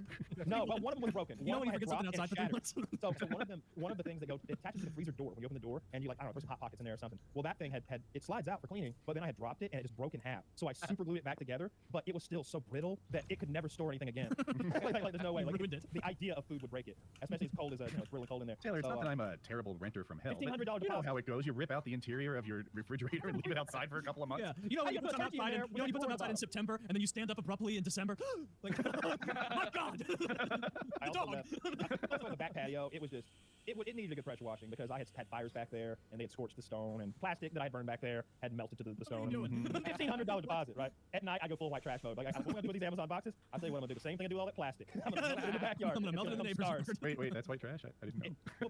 It's frowned upon. It depends where you live. Like for you, you're an industrious countryman. For me, it's like that white trash neighbor of mine. We're in a fucking nice place. There's a housing. What do you call those fucking house Nazis? Homeowners Association. Yeah, this is a homeowners association. You can't have burning trash in your backyard. Like 3 in the morning, fucking inferno in my backyard every night. You talking about like doing? I got but the whole point of the story though, I'm sorry. $1,500 deposit. I got it all back. Got it all back. I was shocked when I got the check. Kid was like, Oh. "You got a check here for $1,500." I'm like, "From fucking who? You're renters." Like, there's no fucking way. It's a mistake. There's no way to get all that money back. Shit. Like, oh, it's been gone. It's Yeah, the NPCs just didn't know any better. They did it out of habit. And then you I just can don't get bank it. on that sometimes. But Yeah, they don't you're- give a fuck. Like, you're talking- oh, sorry. I rented a house, so I own a house and I rent it out to people, and I had it through a real estate agent, and they just don't give a fuck as long as the rent is like coming through. They won't even check the fucking house, man. They don't give a shit. They just want 20% of the, or whatever the fucking percentage is, like 8% of the money that you're getting, to just hassle the people to pay rent. That's all they fucking do. They suck. Like, we had one person move out. This was a couple that were living there, and this dude was a builder. Like, this guy's meant to be like a qualified builder that knows like how to build houses. And I went down to the house, and like as I said, the toilet roll holder was hanging off, was detached from the wall. It was just sitting on the ground. I go, the actual mount for it was still squarely attached to the wall. And I built this house. I know that thing was fucking in there. All right. The only thing you needed to reattach this toilet roll holder was a fucking Allen key, and this dude hadn't put it on. And I'm like, so this guy's been living here for like 2 years without a toilet roll holder for sans fucking Allen key. Like, what kind of builder is this cunt? They can't even put a fucking toilet roll holder on. Like, I He fear just- for people that live in houses. He that didn't think care that's though. He doesn't want to bring his work home with him. Was he married? Probably has no Was he married or single though? Fuck No, he's married. Like, this Okay, dude no should have been excuse. harassed by his missus to put this shit Yeah, back. Like, yeah, doesn't make sense. But if you're single, it's like, dude, I don't fucking care. I don't fucking care. oh yeah. Okay. I mean, I don't give a shit. Like, my stuff falls off all the time, but I expect better from my renters. I think I got my deposit back every single time I've rented, but the place I lived in, not St. me. Louis, like the city, before I bought a house, it was like the last evening, like I packed everything up, and like they had a big to-do because it had like it was like a studio kind of place with like 18, 20 foot, like absurdly tall ceilings. Like, and I was in an apartment, I didn't own a ladder, and they were like, big fees if you don't replace the light bulbs at the, like, in the ceiling that's like 20 feet up there. And I was like, all right, well, I'm not buying a ladder. And so I went to Home Depot and I bought one of those big old sticks that's got a suction cup on the end of it. And what Yeah. you do is you take it and the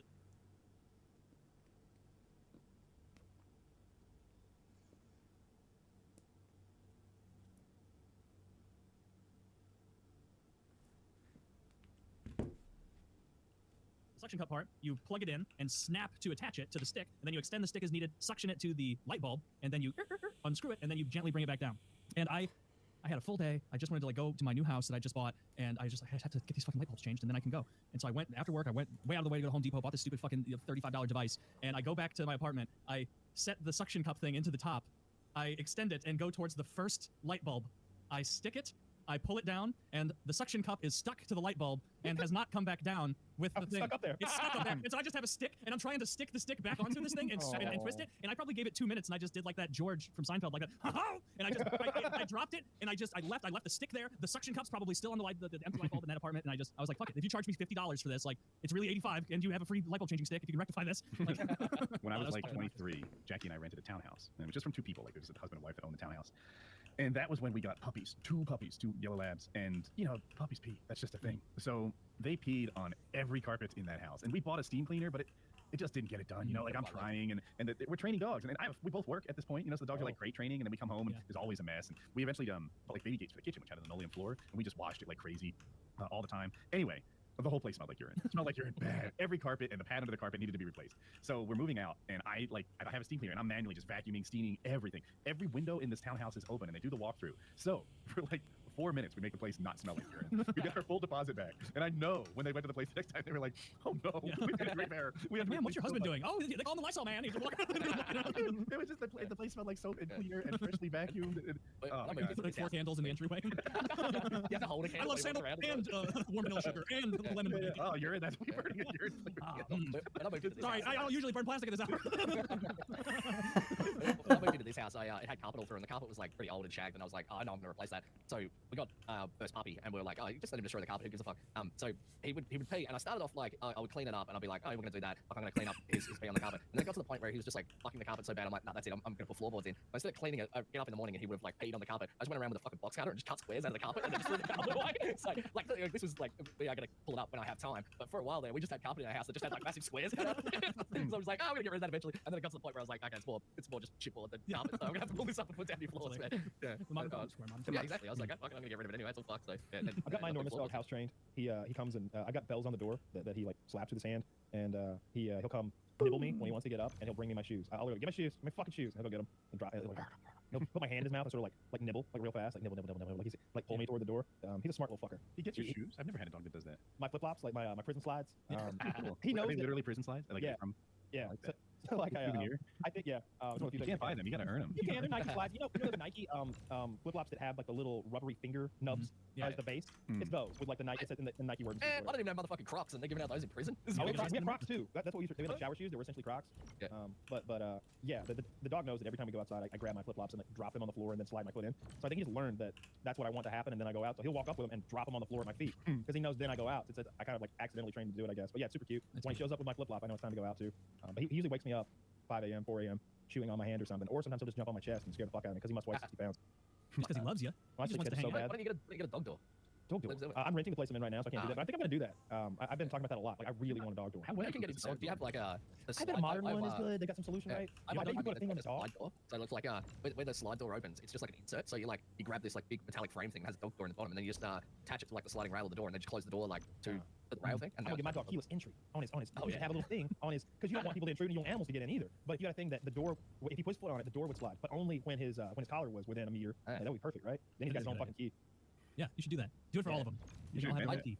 I had to do that for my cat because he was getting so fat he kept eating the other cat's food. And so they've got the microchip in their neck, but you get this feeder and it's got this like round thing on top. And when they put their head into like this fucking hole to get to the food, this little thing goes like and like slides back and it'll let him at the food. But if he tries to go at it, it'll detect his chip, the fat one, and it'll just be like, nope, and just like close up on him. Wow. I was like, that's gonna work real well. And then then he just fucking like destroyed it. Like he literally ate it in half. Like, he's like, fuck this, he ripped the lid off and shit. Oh, he ripped the fucking little plastic mechanism that fucking opens and closes the fucking lid off. He ripped the whole lid off it. He's just hungry as fuck. Little dogs. I Can't want do to watch Kyle open his drink. What are you using, Kyle? Is he struggling? He's open. Yeah, You got little- it. I got it. You got it. What'd you use? Were they tweezers?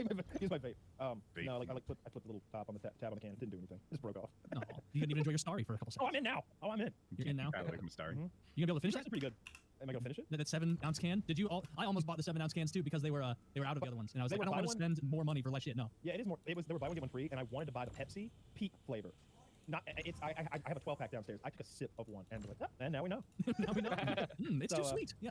Now So we I've got know. 11 Pepsi peak flavored sodas downstairs and minis, and I do not plan to. For those who don't know, peeps are these Easter marshmallows that are shaped like little chickens, and they have a very Oh, distinctive Peeps. marshmallowy, fake sugary flavor. Yeah, it's really. That's it's really rank. gross. Oh my Fuck, god, that would looks drink that. amazing. You have those, Kyle? Yeah, I got a dozen of them. Are they think full those are- sugar, just sin drinks? They're awful. So yes. So what I did was they were buy one get one free. I was saying that's how I came upon mini cans. Also, they made me feel like a giant. I like feeling like Andre the Giant when I'm having. Like, oh, I need four. I'm a big man. I can drink 4 stories. Yeah, I use these for my dick pics. That's not a bad idea actually. Everybody's like, "Fuck, I'm sorry, I can't accommodate you." Why are the dimensions of the can so odd? You're like, delete contact, delete block. Like, But yeah, it was. They didn't have the zero sugar, so I was like, "Fuck it." Like, I don't think I'm gonna get addicted to these. So, but no, one sip of that, and it was foul. It was just foul. I don't even like Peeps. I don't know what I was thinking. no adults like Peeps. I've got 3 full sugar IBC Here's what I creams in my want. fridge. Still, I'm gonna have one tonight. I want a Werther's original flavored Dr Pepper. Oh, that'd be So lovely. basically, I caramel Dr Pepper. Yeah. Okay, it looks like this is it. Maple Pepsi. Oh, they I partnered up with IHOP. What I the would fuck try is this. wrong with Well, you? if IHOP knows one thing, they know Thank maple you. flavored sodas. Well, one of That those. and Combat at 3 a.m. Yeah. Comment at 3 a.m. I have to get their ass oh, kicked now if they that. tried to go to what am I going for? What's the other pancake place that's like Oh, Denny's. Or Waffle no, House. Waffle House? IHOP doesn't want to go to the Waffle House neighborhood, man. It's too, No. too upscale. I love House. Waffle House. IHOP doesn't have the street smarts that Waffle House has. I haven't had You can't Waffle go eat House. breakfast at a restaurant without feeling like you're being bent over a barrel. Anywhere. Really? Well, I mean, like What? if I go order a steak, I expect to pay money for it. But like getting You want- eggs and breakfast meats for like $20, $25, here's what you like do. this Here's is what like Go to oh, Waffle fuck. House. Good God. Oh, or if you really want to live like a fucking king, Taylor, if you want to be the admiral of breakfast, I want to okay, be Admiral wait, Breakfast. do you want to be the CEO of sausage? Okay, Yeah. all right. The Baron of breakfast. You want to go to a little place called Shoney's. Shown. Now, hang on a minute. don't I have know that what here. you're thinking. I've had Shoney's lunch. It's awful. I think they're microwave. I know what you're thinking. It's disgusting. You're not wrong, but hear me out. You get commission from Chinese here. I am. They pay a lot. Eating Shoney's lunch is the equivalent of eating like Wendy's breakfast. It's not what they do. Okay, they make chili for obese men. That's what they do. Okay. But if you go, if you go to I Shoney's, could think of a potential customer. you get that breakfast bar. Okay, you want the bar up there. Taylor, it's incredible. I have some of my fondest memories of childhood are getting up extra early, or maybe my cousin and I have stayed all night gaming, playing Halo, and it's like, dude, you know what? 30 more minutes, Shoney's open. We would be in the parking lot waiting because they have it's an all you can eat like breakfast buffet, and it was like $6. And I just remember the piles of steaming pancakes and like 8 different syrups and all the like breakfast sausages and the piles of eggs. And I would eat half a pound. We would make an effort to eat an enormous amount of food. You lost me at at that opening. age, True breakfast restaurants don't close. Ah, at that age, like you're right, because I remember when we were up like super late in high school, college. There was this place called Uncle Bill's that was a breakfast place, and I think it's probably closed now. But it was like a one-off place, and they were the absolute. They had to be dragged kicking and screaming into like the new law that like you can't let people smoke in your restaurant. And they had like really genuinely very good breakfast food, and it was like an old-timey like Elk Lodge feeling place. But Yeah. like obviously most of the patronage has been dying out, and like you go in there, and like it was thick with cigar smoke. like thick. Like it was so like people were smoking cigs everywhere too, but it was so powerful with cigars that was so more of that, so it actually wasn't too bad. But we just went there all I the don't time. have the right and we were momentum fucking anymore. 16. Or they But passed seeing it. everybody else smoking around was like we're almost transitively mature for being somewhere where they allow smoking. I remember being like, oh, how adults that Uncle Bill's, all these geriatrics can kill themselves on easily priced bacon. So this is slightly outdated, but as of a couple years ago, there were 12 states that had not enacted any ban on smoking in workplaces, bars, or restaurants. I thought about that because I was trying to think the last time I smoked in a restaurant, and we were in Tennessee, in Paris, Tennessee, at a steak restaurant, or what they call one there, in like a decade ago, 10 fucking years ago probably. And I was like, what? This is an ashtray? Are we? You have to smoke in this ashtray. And when we saw, they were like, yeah, we can fucking smoke in here. And they did the thing where like, yeah, this is the smoking section. But all there was like a wall. The that came up idea about, of separation. yeah, there's people over there. They don't want to deal It's a with it. principle thing. After we ate, we lit up and fucking smoked because like I wanted to express my freedom. You know, it's like Yeah. they'll let me do it right fucking here. That's the best Nobody bit will of say Japan. shit. Like, Japan, Well, you but they go- can't do anything. go I to have a to blow Starbucks it on the in other Japan. side.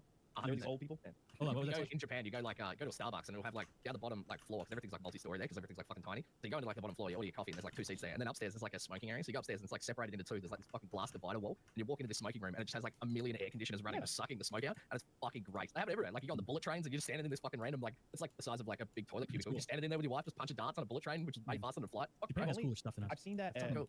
I think I've seen that at 2 airports. I know they Yeah. got it. In Vegas, Sing- they've got a cube you Singapore. get in full of slot machines. And Oh, it's yeah. sucking it straight up. So everybody's and the cube is just right there in the middle of the airport. People walking around it and past it to get to their terminals and stuff. And, Yeah. and there's just a little cube full of people gambling and just smoking and it's sucking it Is straight that, up. is that a McCarran? I remember like vividly going to Shot Show and then standing in there. Oh, smoking then darts.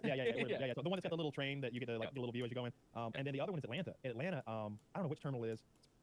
I don't often go through it, but they've got a big room. I mean, big. You could probably seat 50, 60 people in there around because it's multiple rows of seats, and it's the same thing. And they got the old school airport seats in there that have the ashtrays built in. That's And cool. you, like the handrest flips over, and now it's an ashtray. Oh, yeah. And of course, just big fans up top. Will you always smoke a cig if you're I'll go in there and loud bomb one every indoors? time. That's the thing about smoking. It's a fucking brotherhood. You go in there like, hey, I don't really smoke.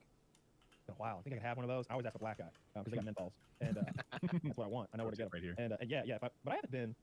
It must be on the not on the Delta side. It must be on the blue side because it's. I've only been through there twice and actually seen it. Or it's a terminal that I don't normally use when I fly out for whatever reason. Because I've only seen it twice. There's like a few areas around here in St. Louis, that, like municipalities where you can still do it. And like this was probably 2 years ago now, but I was at this like bar, probably watching a Blues game with some buddies, and it was like smoky as shit. And we walked in, same situation, like ashtrays everywhere. I smoked a cigarette.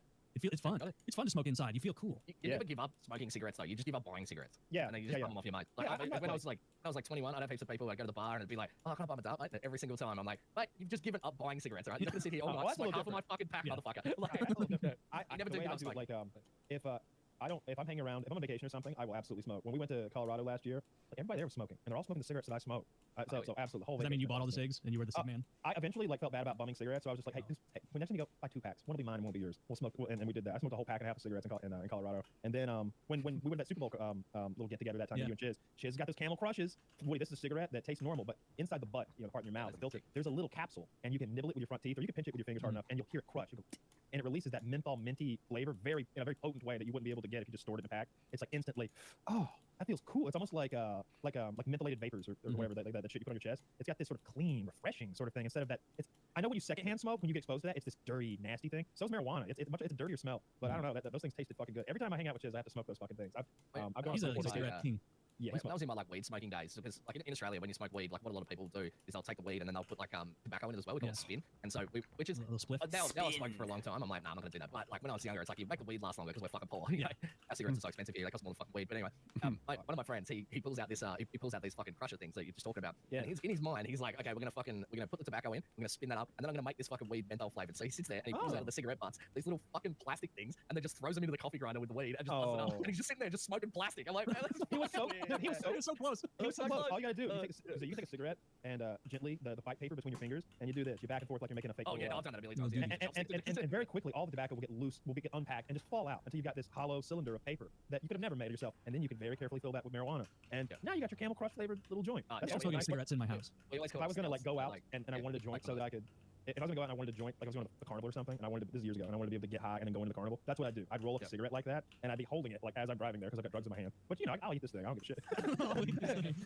and only like an inch of it is weed. It's just like 3 or 4 big hits of weed, and I just burn that thing down like as I'm pulling into where I'm going and flick it out the window like a cigarette butt. It just seems Perfect real crime. safe. It's okay. It seemed like perfect crime. You know, that's not how we got busted. We'd always pack those up and put them in the cigarette pack before we went out to the bar, so we can like stand at the back in the smokers area and smoke them, and they just look like normal cigarettes. We found like using a chopstick is that like that a chopstick is like the perfect fucking size. You can pack that shit in there. Like you can get a surprising amount of fucking weed in there, but But the number one thing you have to do is, so you've got the cigarette sitting in there. Just before you smoke it, you bite like the filter and you pull the filter out with your teeth, and the whole filter will come out in one piece. And then you just tear like a little bit of the filter off, and then fold it and put it back in. It's like a roach. Fucking no. Man, I'm like, Dude, it's like a lot of weight, man. what you're doing, I've done. I came. That's what I teach the listeners. I didn't know anybody else. I came upon that by myself at home trying to get high. Like the idea that you did that too. Like, maybe everybody does that. That's just massive in Australia because like people will hide them in the cigarette pack, and they like we call them stealthies, but I don't know what anyone else calls them. But you just like, because you open up the pack of cigarettes, just look like another fucking cigarette. So you're like, you're good. You can't get caught. Yeah, the full filter was too much. Yeah, you almost could get high. You don't want to smoke weed through a filter. Oh, no, it no, doesn't A little pull through filter. fast enough. You want a little. Yeah, you're like it's like smoke. You ever have somebody roll one up and it looks like a fucking, I don't know, like some lint or something, like a hair. Like if I see a toothpick joint, I'm so embarrassed for you. I can't roll one though. I got a rolling machine. That's how I would roll them if I wasn't stuffing cigarettes like we just described. But filter and all, I've done that exact thing. You don't put like way too much in there. So like if you're just chilling and you're like, yeah, I'm gonna get high before I go to work or whatever. If you put one into the rolling machine and you roll like something like enough weed in there to like make it roll properly, you're like, oh, I'm gonna be way too fucking high. At work. So you end up making these like little greyhounds. We call them whippets, like little mini greyhounds. So they're like real like thin little joints, and you just like smoke those. But like it's depends on the strength of the weed though, I guess. But like it's very hard to find specific weed in Australia. You can't just like walk out and go, Is it illegal there? like chill. No, it's very illegal. It's decriminalized. It's so you unless you have like pounds and pounds, you won't get in trouble. What about medical? Is that a thing? Yeah, that's the thing. Medical's a thing now. Yeah. Well, then the weed there's probably like good then, It's right? getting, Like, it's getting better. Well, it's more like if you go and buy it from like a dealer, it's like the only shit they will sell is like the highest possible THC content because it's like they want everyone that's smoking it to go, oh, that's the dankest shit ever. So you're like, unless you got like a weed guy that can like be like, yeah, I've got all these different types of weeds. Mostly you just walk in and you get what you're given, and most of the time it is like insanely fucking strong. So it's like, unless you smoke a lot of it or you're just like chilling, if you want to have like one joint before work, then it's sort of not feasible. So you're like, unless you're like, I've never had a drug dealer with like options. Really? Throughout all of college, like they were pretty much all like, this is what I have now, and it's like, okay, Yeah. and like you didn't know the difference. So it's like, hey, I bought weed. Does it get me high? Yeah, I smoked it and it got me high. And it's like, oh, okay, like that works. we- and now yeah, like I feel like a pampered little bitch. Like I have plenty of weed to smoke in my house, but like part of me is like, I want to go try a new kind of weed. And like, go to the store and, like something else like out. scotch. Like you'll sit there and you'll be Yeah, like, like oh yes, I had this absolutely great Macallan 15 year the other day. I think I'll break it out on a special occasion. But it's just Like I got these scotch little weed. like these little containers that Taylor, it's a little how's the ground weed up. different? Like weed's not just weed. Like No, No, no, like, it's not- it's it's just higher the thing. quality and like Yeah. so like Well, when you go to the dispensary, Not only here, that, they have it's like a completely little different scale. ratios of cannabinoids. Yeah, it's much stronger. It has different ratios of cannabinoids, and the options are much clearer. So like, they'll tell you, they'll be like, this one has more of this, so it's going to be an indica. It's going to be relaxing body high. This one's super strong sativa. This one's somewhere in the middle. Whereas when I was buying in college, it was like, hey, DD Jerry, drug dealer Jerry, what do you have? And he's like, I got weed. And I'm like, that's what I'm here for. And that was it. Like, and then you went back and smoke it. And sometimes you'd smoke it, and I didn't know at the time really, but I'd hit it and I'd be like, this isn't like, I guess it was more sativa. And I didn't like that as much. Whereas like, I'm still high, but I This don't is like kind it. of oregano.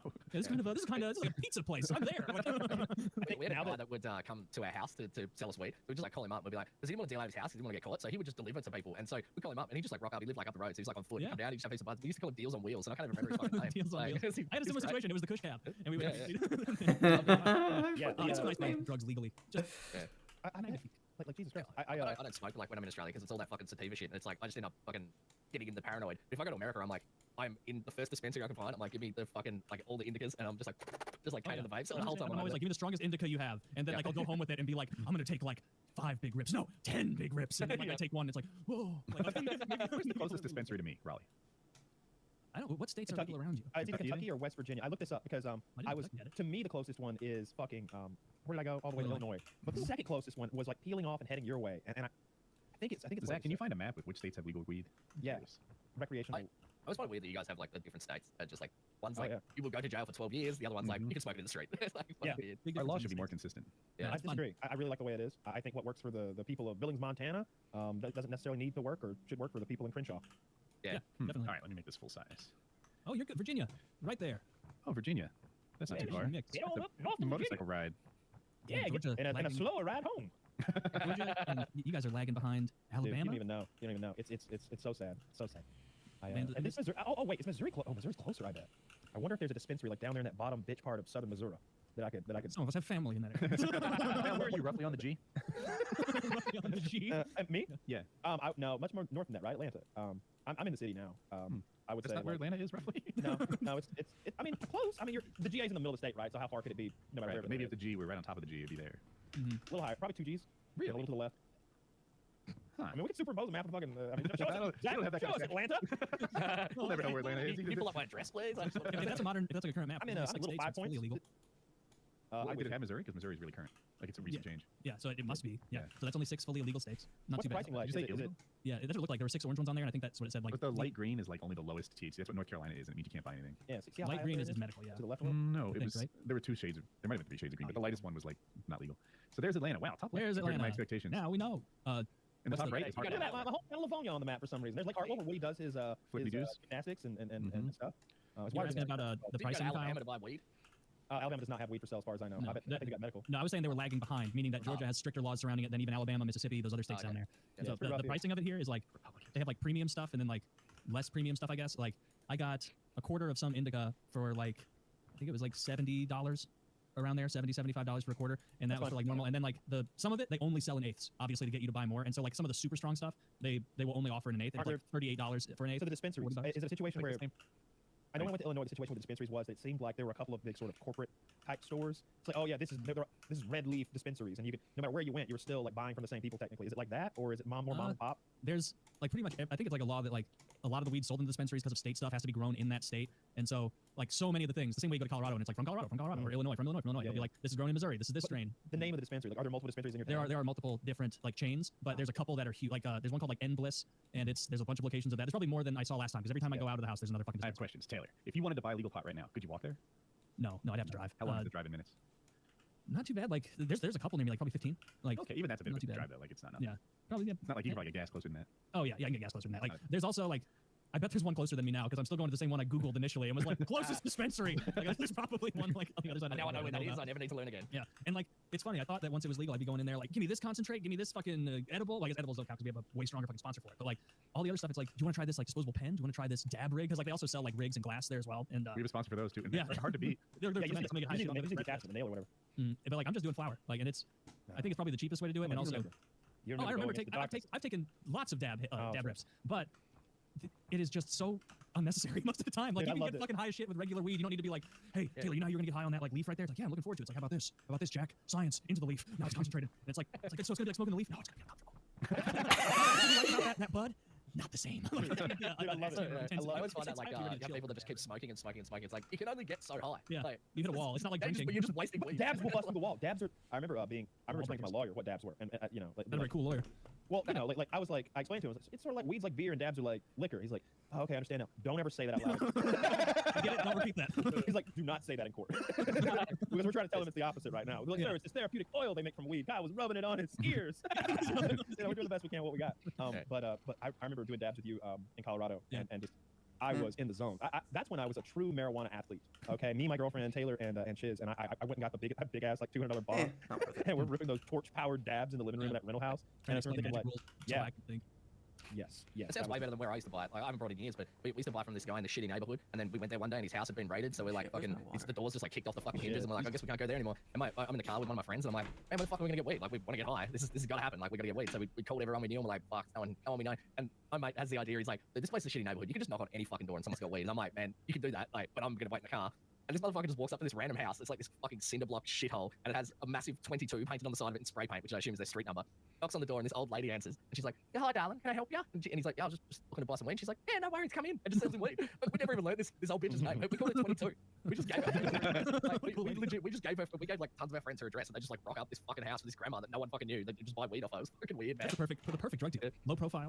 Old Yeah, lady. she'd always been there, like, she's retired, and she'd always be, like, babysitting, like, fuckloads of kids. Like, you go in there, there'd be, like, 20 kids sitting around the fucking telly just watching shit. She's just selling weed out of the kitchen. It's fucking hilarious. Is it one of those things where like at the door you're like, this is a cool situation, and you walk in, you're like, oh. Well, I mean, the The kids granny won't meets smoke you at the foyer. She's like, grass her ass. weed. Yeah, look, I will Rest admit, first. compared to the other shit I have seen in that neighborhood before, that was the motherfucking nirvana for those kids, because, like I saw some pretty fuck shit in that neighborhood, and it was definitely not nice. But, like one night we went to the old dealer's house, the one that got raided.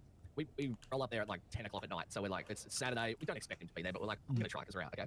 So 5 of us packed into this car, so we're all like, car's full. Roll up to the house. I go and knock on the door, and he's not home. And so I'm walking back down the footpath to the car. I'm like, I guess no weed. And this random cunt is walking along the road. He's like, "Hey man, are you looking for knife?" And I'm like, "Yeah," because it's the name of the drug dealer. And he's like, "Hey, he's up at bloody Bill's house, mate. He's fucking having a party up there." And I'm like, "Oh, yeah, sweet.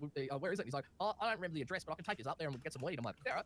And he goes, "I just got to get my son first from my mum's house." And I'm like, "Okay, well, I don't know what's happening here." This cunt walks up the road. He gets his son, and he walks back down the road. He's got like this 7-year-old son walking with him. Okay, he comes back and he lives next door to this Nath bloke. And he's like, "Oh, we won't all fit in the car. I'll just go up with you fellas and we'll just grab it." This cunt leaves his son on the side of the road with me and my brother, 2 cunts that he has never met in his entire life. His 7-year-old son just leaves him there on the side of the road. And he said, "Oh, I don't know if I want to let you in because I don't know you, so I don't want you to go into my house." So he was worried about us like stealing his fucking PlayStation games or something. He just left his fucking son there with us and just went and got weed and then came back. Terrible Like, father. we're gonna steal his kid. Yeah, you can't get high on him. This kid was fucking busted though. Like we're like standing there and I'm like, "So what do you talk to about? What do you talk to a 7-year-old kid about?" Like, I don't fucking know. I'm like, "So how's school, mate?" He's like, "I don't like school. They call me inbred there." I'm like, Oh, "Well, shit. I can see that." And then I'm like, "What do you do when they call you in? What do they call when they It's call you because inbred?" yeah. Yeah. I said, what do you do when they call you inbred? He goes, this, and he just winds back, and this fucking 7-year-old kid just punches me in the fucking nutsack as hard as he fucking can, and I just get folded by this random drug dealer's fucking 7-year-old in the middle of the fucking street. But did you get your weed?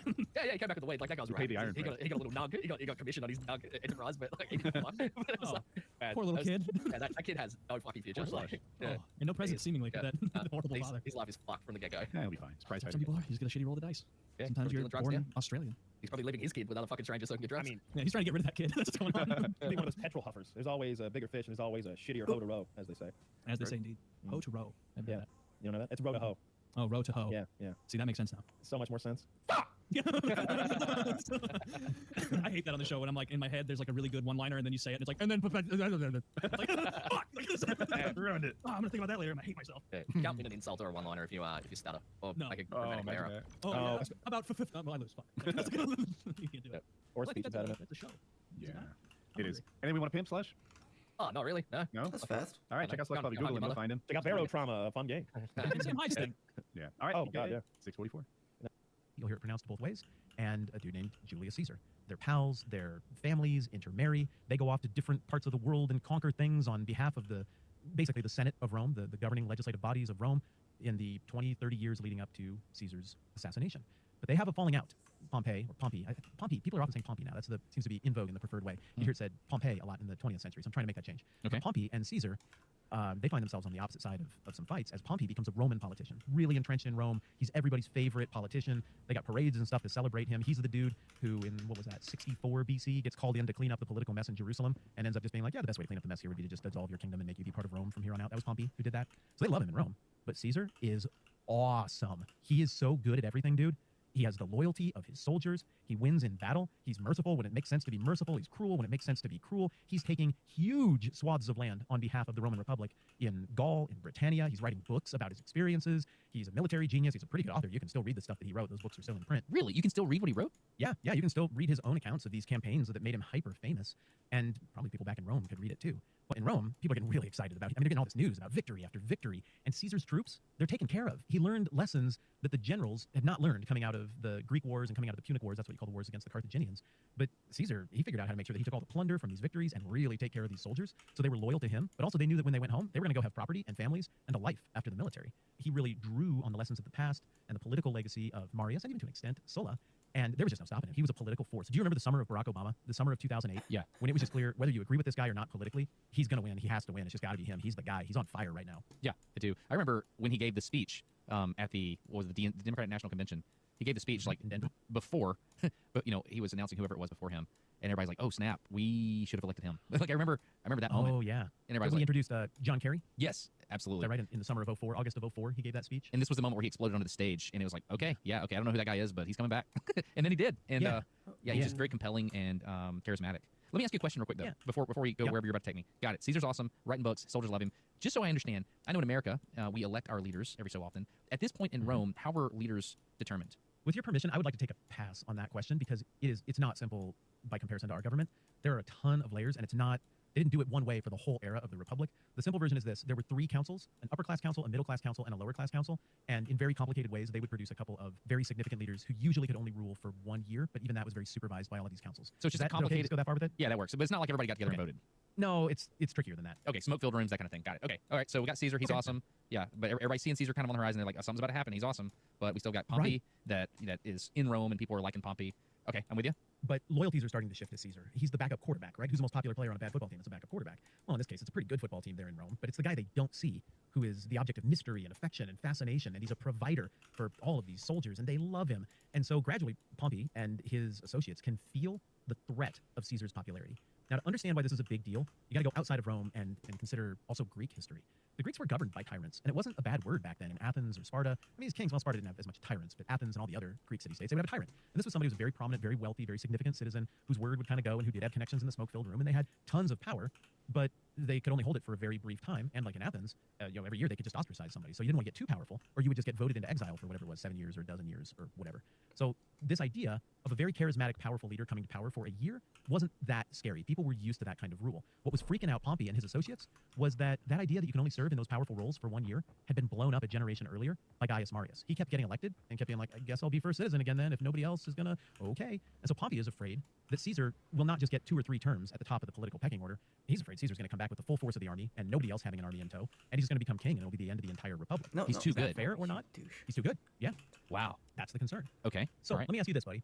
Let's say you love your country, and let's say your country is Rome.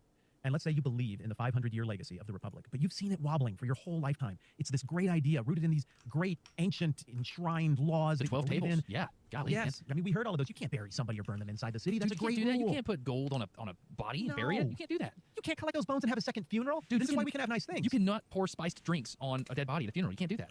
It's in the 12 tables. Right? Yes. Thank you. Yes. And that's all because of the 12 tables. If those go away, you don't have rules like that anymore. That's right. But in all seriousness, all the other stuff, you love Rome, and you really think it's a great idea. Okay, we haven't had our best run for the last few decades. It's been a little rough since we did what we had to do and defeated the Carthaginians and defeated the Greeks. And yeah, okay, we haven't treated our veterans Dude, my fairly. grandfather took down a war elephant, man. You know how I took down a war See? elephant? Yes, I'm right there with you. We I bled believe in for Rome. this country. I believe in Rome. Yeah, got and it. now let's say there's a guy who you know well, and like your kids have even intermarried, but you can tell he's starting to lose himself. You can tell the fame is getting to him, and you haven't seen him face to face for a while. But this is who you are. Okay. And you are convinced Caesar's ongoing run of success is a threat to the whole thing. Now you've got sway over the entire legislative apparatus of Rome. Pompey what does. do you do with that power?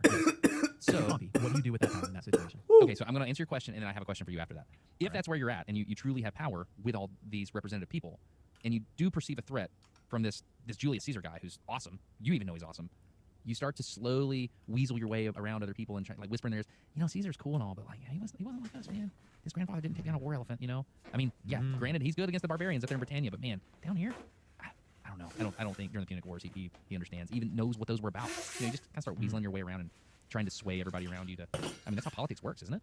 Mm-hmm. Yeah. And Yeah, you. What did you call it before when we were talking about social media corruption? It's the nudge. yeah. It's the nudge. That's interesting, but he would probably do that for his own political gain. Okay, so I have a question for you. Got it. Pompey's irritated against Caesar, and he's probably about to start using his power and influence locally in Rome against this Julius Caesar Keep guy. a pin in that. Yep. Yeah. Pins in that. Question: how do we know what Pompey was thinking? Like, how do we know? I mean, this is 2,000 years ago. How do we know this is kind of what? Is there a document? Did Josephus write something about this? Where do we have this information? Yeah, I don't think we generally go to Josephus for Rome stuff that far back, but he does talk about Rome a lot in the 1st century AD. There are some pretty significant historians who speak to it: Plutarch, Pliny, Livy, Cassius Dio. But it's written down? Suetonius is the guy who muses in his history of Julius Caesar about this rumor he'd heard that Caesar's last words were "Et tu, Brute," and you also, Brutus. That's where we get that from. Not, so Shakespeare wasn't making that up out of thin air. That's from Suetonius. Oh, wow. So we got all of that stuff sitting around and more that I can't think of off the top of my head. That's quite a bit of data that you can triangulate what Pompey might have been thinking. I mean, you also got to understand that even though this is 2,000 years ago, this is the center of planet Earth. This is the most important thing that was going to happen for another, well, I mean, the Jesus thing, I think that's the most important thing that ever happened ever. But apart from that, politically, this is the most important thing that's going to happen in hundreds of years in either direction. Okay. So everybody would have had the magnifying glass out looking at this moment. Okay, I'm satisfied with that answer. I would like to go back to the pin now, and the pin is in the fact that Okay. Pompey is going around and he's going to start whispering and doing the Baelish thing. Yeah, so let me ask you a follow-up question. If you were in his shoes and you had his lack of character, what would you be whispering to try to get everybody to do? What outcome do you want? I want his soldiers to turn against him, because if his soldiers if they're the ones that like really love him, I don't know. I think Pompey probably wanted him to just screw up real big somehow. Like he wanted to just fail at something that was seemingly important to everyone in Rome. So Caesar just cannot be allowed to continue to wield this power. He's got to be taken down a peg. Is that what I'm hearing? Well, I'm assuming that's what Pompey's thinking. Is he? Okay. Like he probably didn't jump straight to murder him, but did No, he never did. Oh, okay. No. These guys were like brothers for a time. And I mean, they're related by marriage. I mean, these guys liked each other. But, absence and lack of communication can cause mistrust. And it does here. Ultimately, Pompey, and we'll call them the Senate, that's kind of what they are at this point. They say, hey, Julius Caesar, great job on your campaign. We're going to have to cut it a little short. You need to renounce your titles and control of your legions. You need to hand them over to someone else. And you need to come back to Rome unarmed for no reason. God, that doesn't go over so well. That sounds like that happened many times. And didn't that happen? What's the German general that was so good in battle that Caesar killed him? Starts with an R. Rommel? Rommel, yeah, North Africa. Didn't Hitler do that to Rommel? Oh, I don't remember. Maybe I knew that once, but I don't recall. I'll have to defer to you on that. Yeah, I think he did. I think he was. He just got too powerful, and Hitler brought him back, and then he made him drink poison. I think is what happened.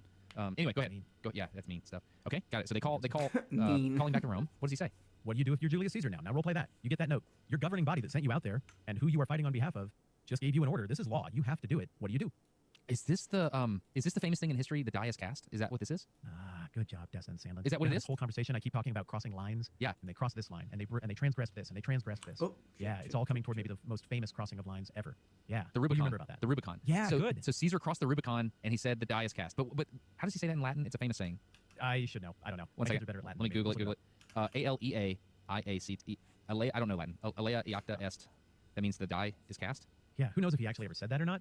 But the deal is this: the Rubicon River doesn't matter very much. It's not a significant body of water or anything. But after the affair with Sulla and Marius, where Sulla attacked Rome with Roman legions, and then Marius had to defend it against Roman legions using freed slaves. It was a crazy situation that happened there. Well, Rome made a rule that said generals, you can't come in here with legions. You have to leave them on the other side of the Rubicon. If you cross the Rubicon with legions in tow, we know that means business, and we will respond accordingly.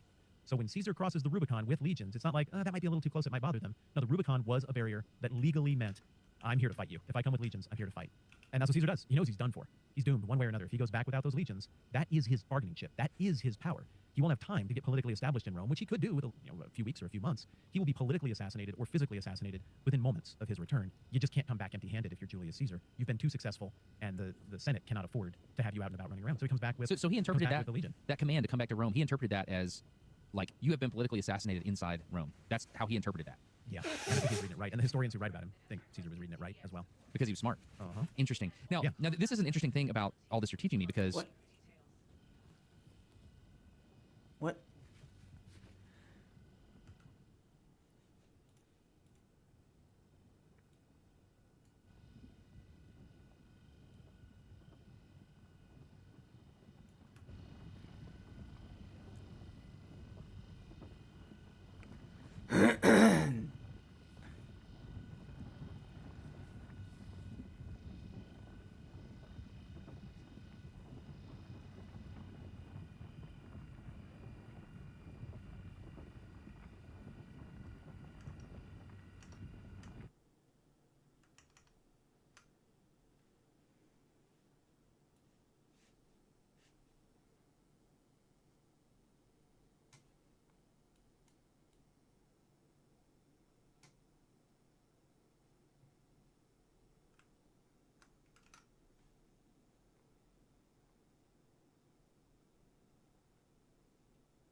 Cool.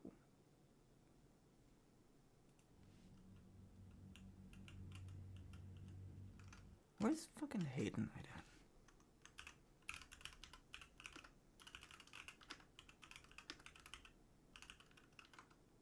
Wish I could type.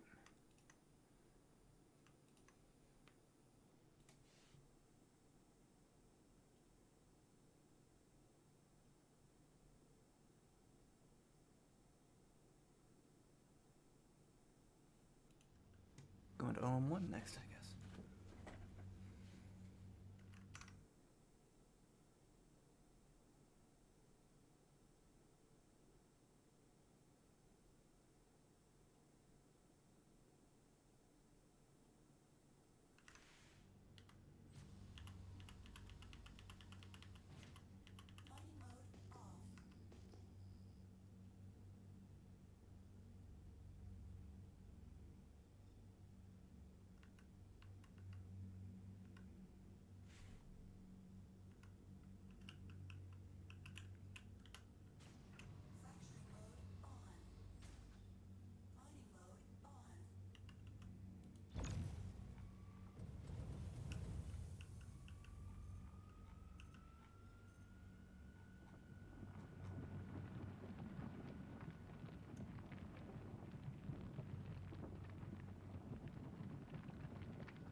Is that frozen or? No? Okay. It's moving. Jesus Christ. I was just I'm like fucking hanging in one spot.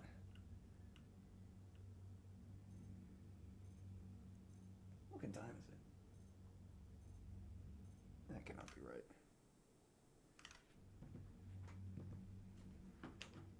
Huh, okay. I feel way more tired than 11 o'clock.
Garbage. It's gonna be fucking concentrated. That'll be good. There we go. Well, would you look at that?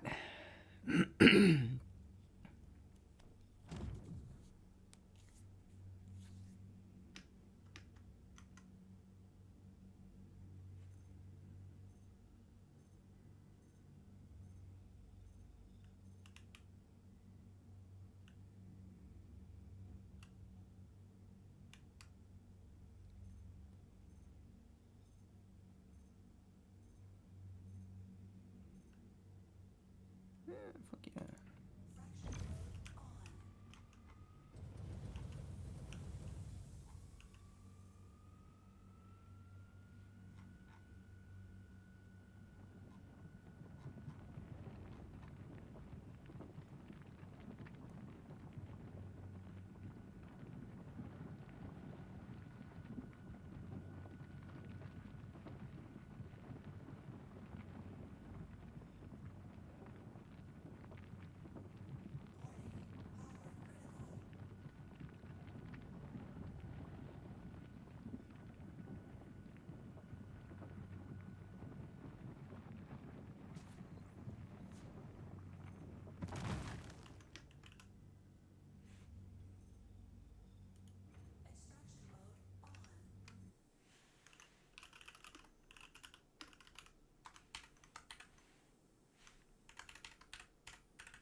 What? Okay. Jesus Christ. Decide if you want to render or not.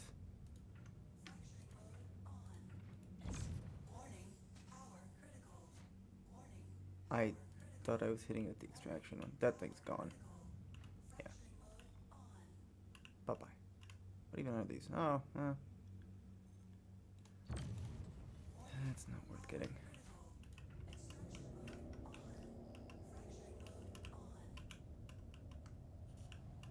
Yeah, one's not worth getting out of the fucking ship for. Yeah, that should be the new rule. 3 or more, maybe?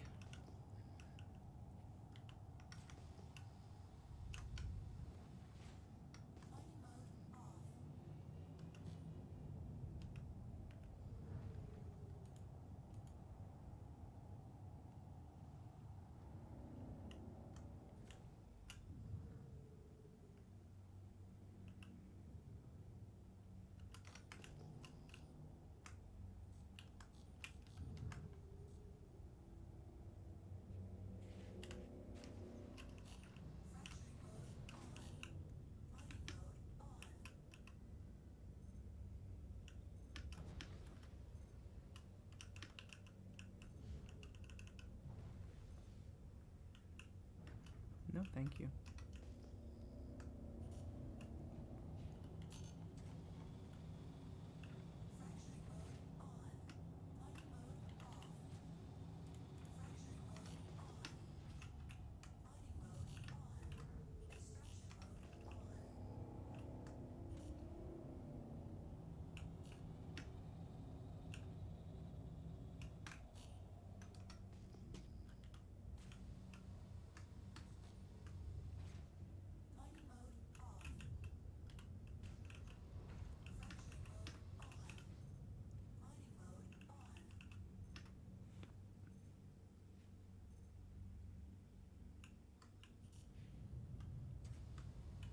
area sucks.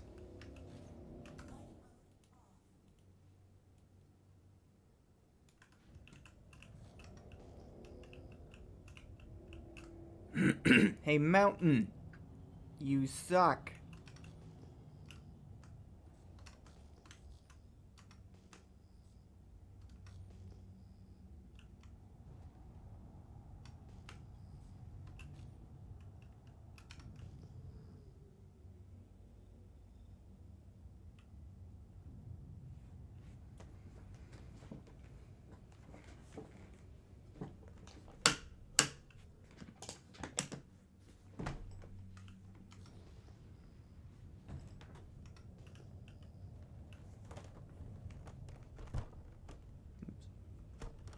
Sorry, I'm dicking around.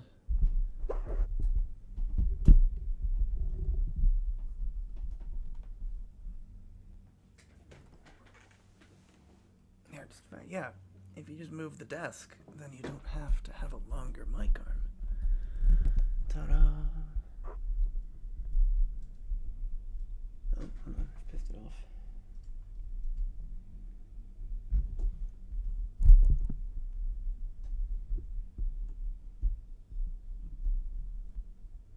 Okay, there we go. Should be good. Maybe. Oh.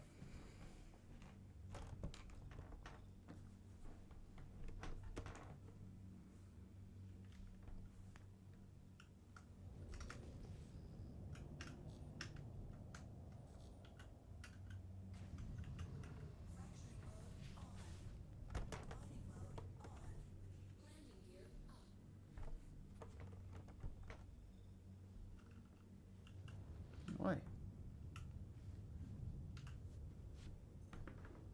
Oh, my training wheel's down. Thank you.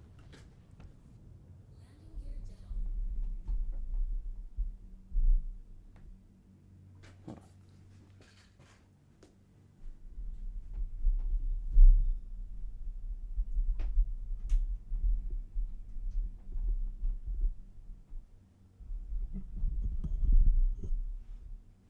This is the wobbliest mic arm. Yepper.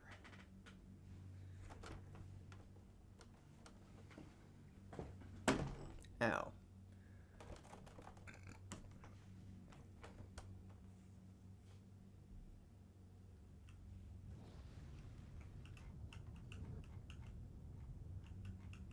I am not going to be able to fucking find that.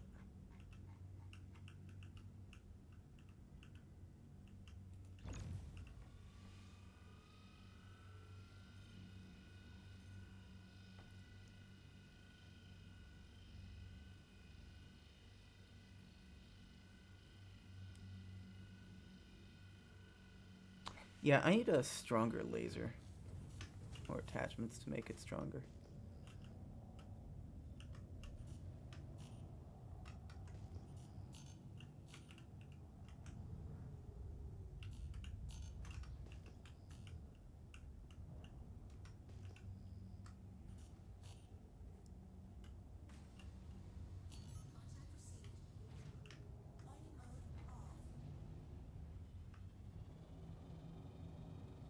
I don't know what that means, but I'm leaving.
Christ, use the mouse, man.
All right.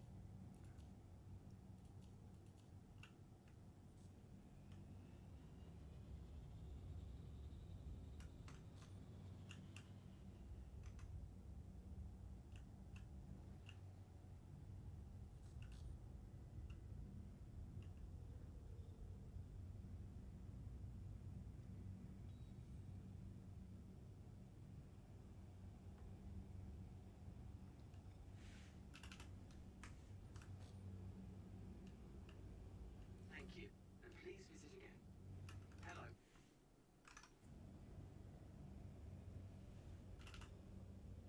Please proceed to assigned landing bay. That request has already been granted.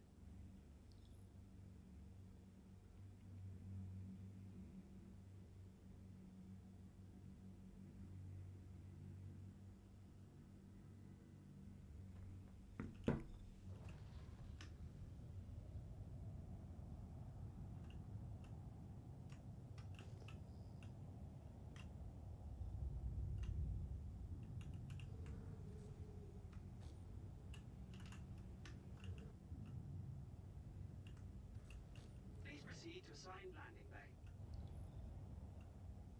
There it is. Jesus. Why didn't it stay marked?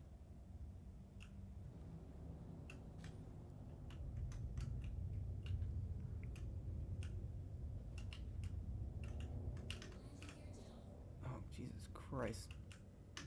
Hey, hey, hey, hey, hey, hey, hey, hey, hey, hey, hey, hey, hey, hey, hey, hey, hey.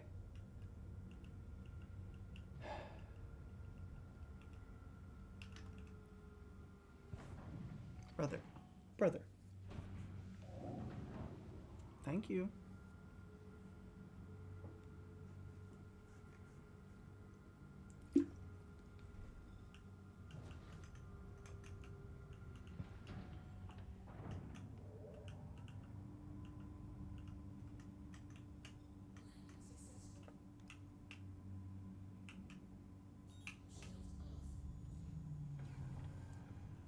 Landing complete. Have a pleasant stay.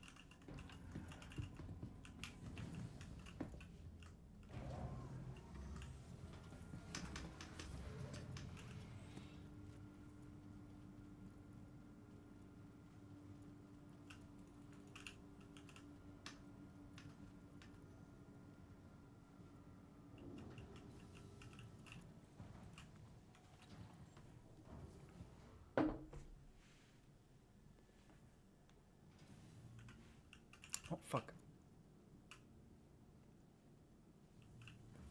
Forgot something.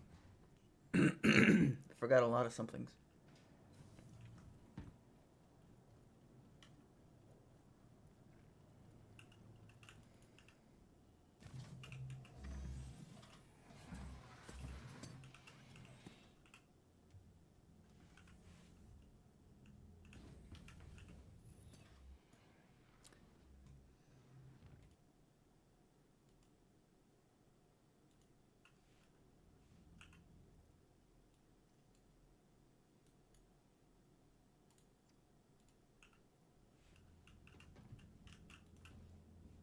Don't.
A bit claustrophobic.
Finding everything all right?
Oops.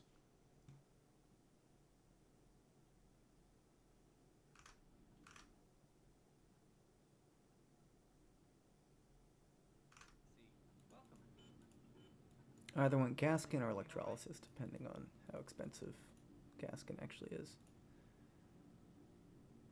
Oops.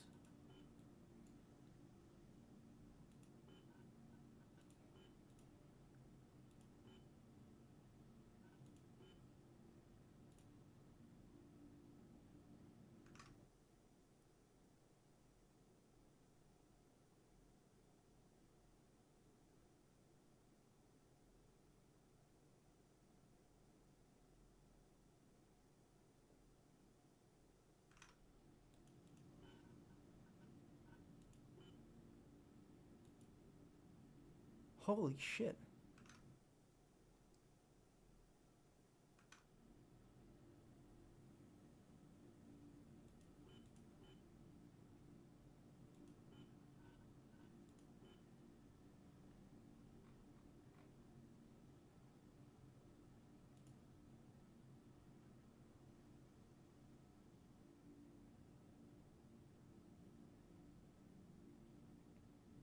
It's not all that much more.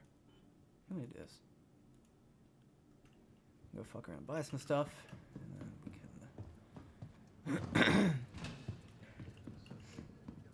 load up the hall.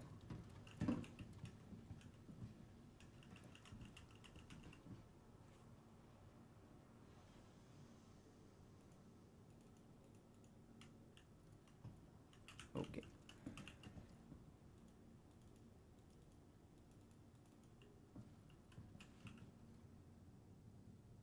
Oh, that's right. You got a trash can anywhere around here?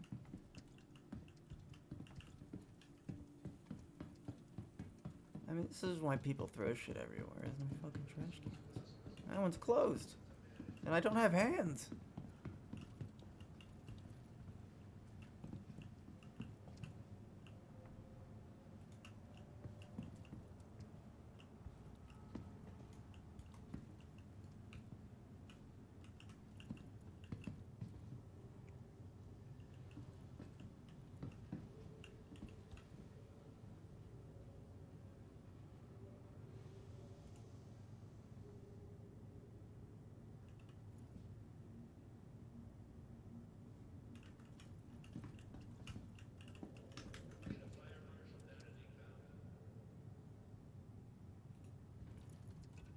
Ow. No. That's not my fault.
Need volunteers to help retrieve cargo or provide combat support. I don't care. Contact me if you're available. Signing off. Any available pilots who want to help with the xenothreat situation. We need volunteers to help retrieve cargo or provide combat support.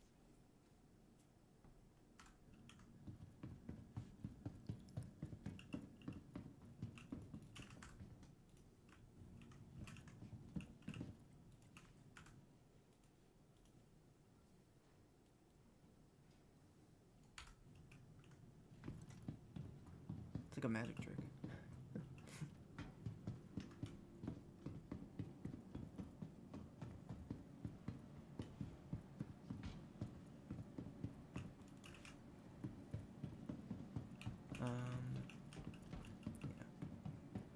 Wait, hold on. No.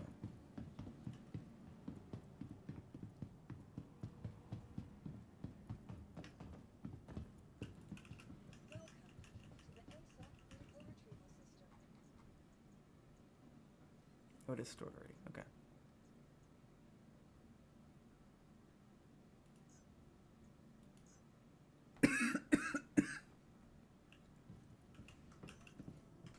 Just to be sure.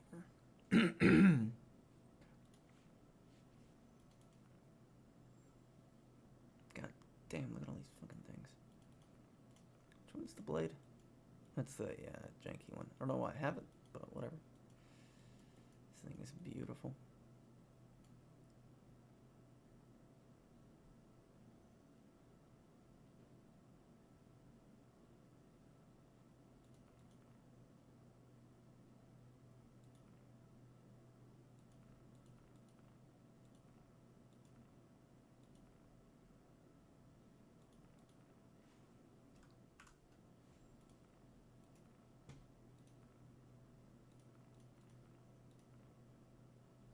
I don't think that helps.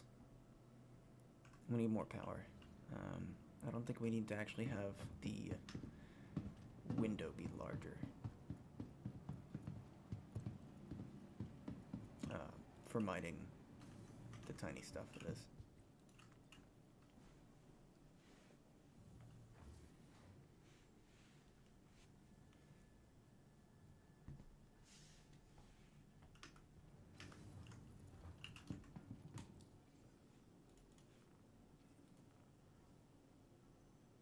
There we go. Cool.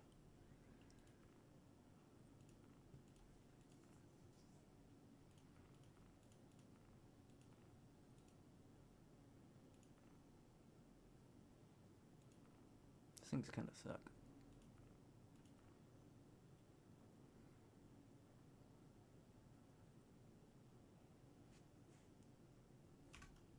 Whatever. I need someone from maintenance to get the ventilation control. Ping me when you get there.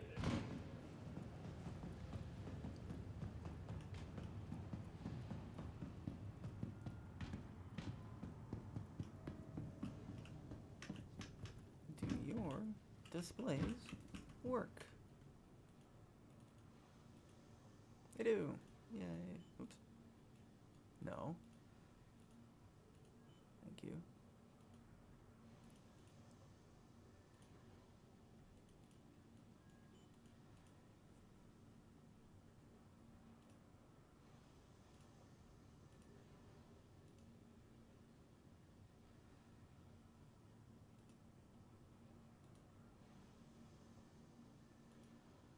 Oh, I didn't mean to. Oh, fucker.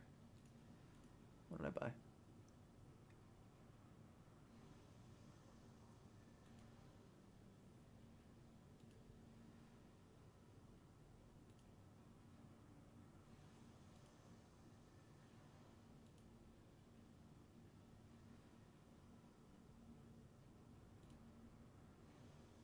I already have a huge optimal charge window, so mining module.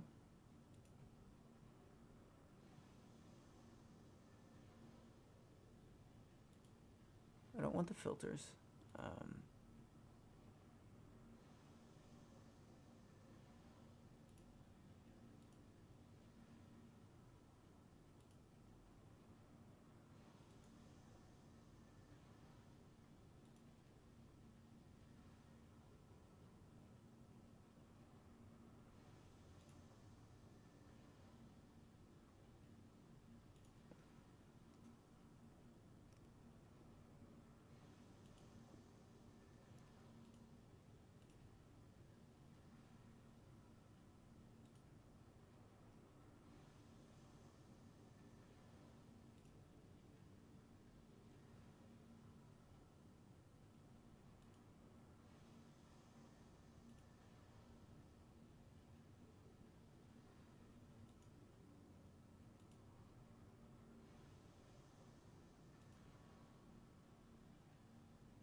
Might be a bad idea.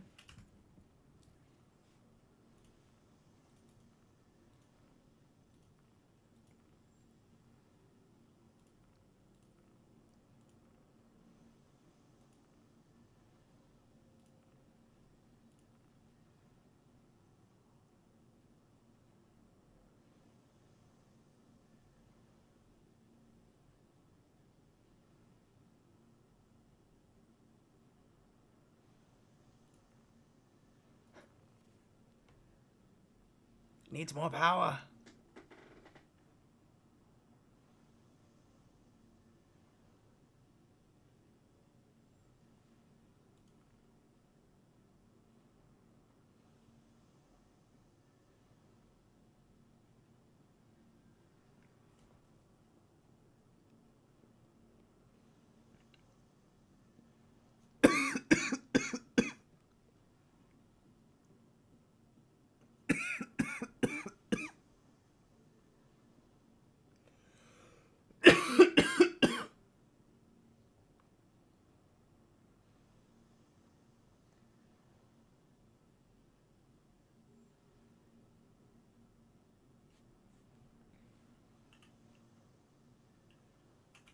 I like it. Okay.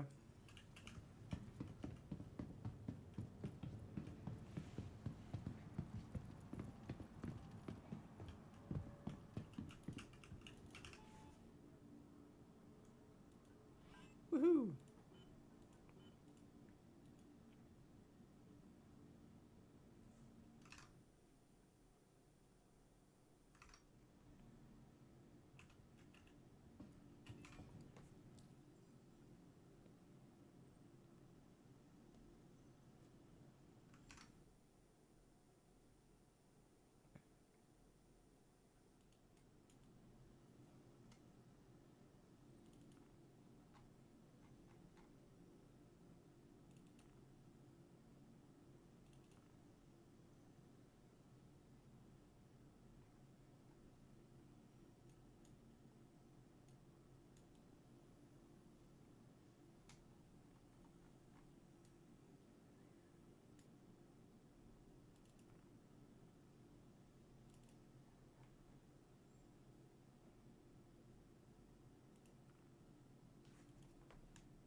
Alright, let's get the fuck out of here.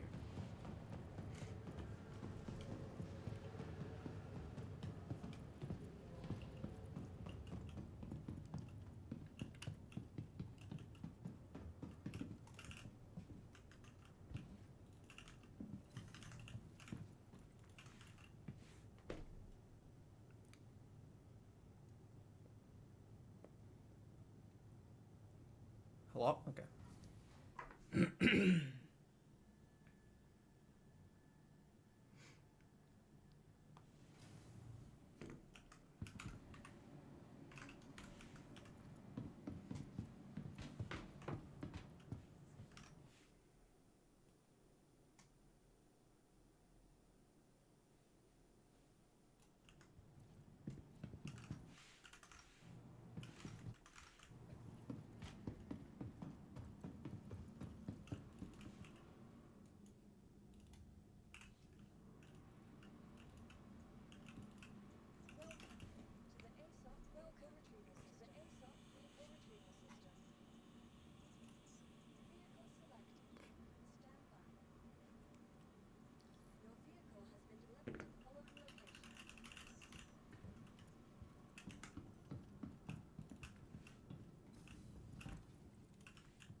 I don't know, for some reason in my brain, the drawer that Caesar is in is the same drawer that Nero's in, and it's an idiot, right?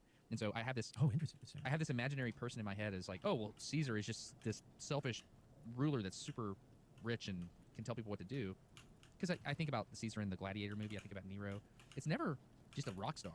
But what you're telling me is Julius Caesar was a rock star and he got put in a very difficult situation. And this is how Because of his success. yeah, so the high nail gets hit. Okay. Mm-hmm. Mm-hmm. Interesting. Okay. Yeah, Nero was a boob. The Commodus, who is the Caesar in Gladiator, he's the son of Marcus Aurelius, who was a good emperor. But Commodus, the second century emperor, he was an idiot as well. But no, Caesar's not like that at all. He belongs in a different drawer. This guy belongs in the drawer in your brain that is labeled smartest, most competent generals and politicians ever. Wow. Okay. When you say Caesar, you mean Julius Caesar. You don't mean Caesar Augustus. You mean Julius Caesar. Right. Okay, so Caesar doesn't become a title until after Julius Caesar. That's how significant his name is that successive leaders want to be associated with his lineage of leadership, and so his name becomes a title. And even today, if you talk about the Russian leaders of the 19th century, they're czars. That's Caesar. It's just the Russification of the term Caesar. If you talk about a drug czar from the 1980s who's going to stop the drug trade and win the drug war, that's an homage to Julius Caesar. It's that Really? title. Okay. Yeah. Dude, this is wildly helpful for me. This is helpful. Thank you. Okay. Cool, I'm man. starting to I'll have fun. I'm starting to understand. Too Okay, far so away, Caesar, or what's the up? dude, he says the die is Mhm. cast. Now, what is the symbology of that metaphor? The die is cast. Whether or not he said it. What does that mean? January 10th, 49 BC is going to be the day that decides Julius Caesar's fate. He's either going to go back and be a person of great prominence in Rome politically for the rest of his career, or he's going to die. But January 10th, 49 BC is also the day the die is cast for the entire future of Rome. If Julius Caesar just hands in his eagle standard, his command of his legion, and walks in empty-handed, you know, almost metaphorically riding in on a donkey, knowing that he's going to die, well, maybe the Republic lives on for years and years more. Is Julius Caesar the guy who burned down what was left of the Republic? Or was the Republic already burning down and Julius Caesar was just the guy whose mere competence pointed out that it was already over and that the fire that burned it down was overdue? I don't know the answer to that. But when he says the die is cast, and again, we don't know if he actually said that. It's the same historian, Suetonius, about 100 years later, 100 years and change, attributes that quote to him. But when he says that, if he did, it's for his life, it's for the life of his legion, and it's for the fate of the Roman Republic. He knew it was consequential and that everything would change as a result of that action.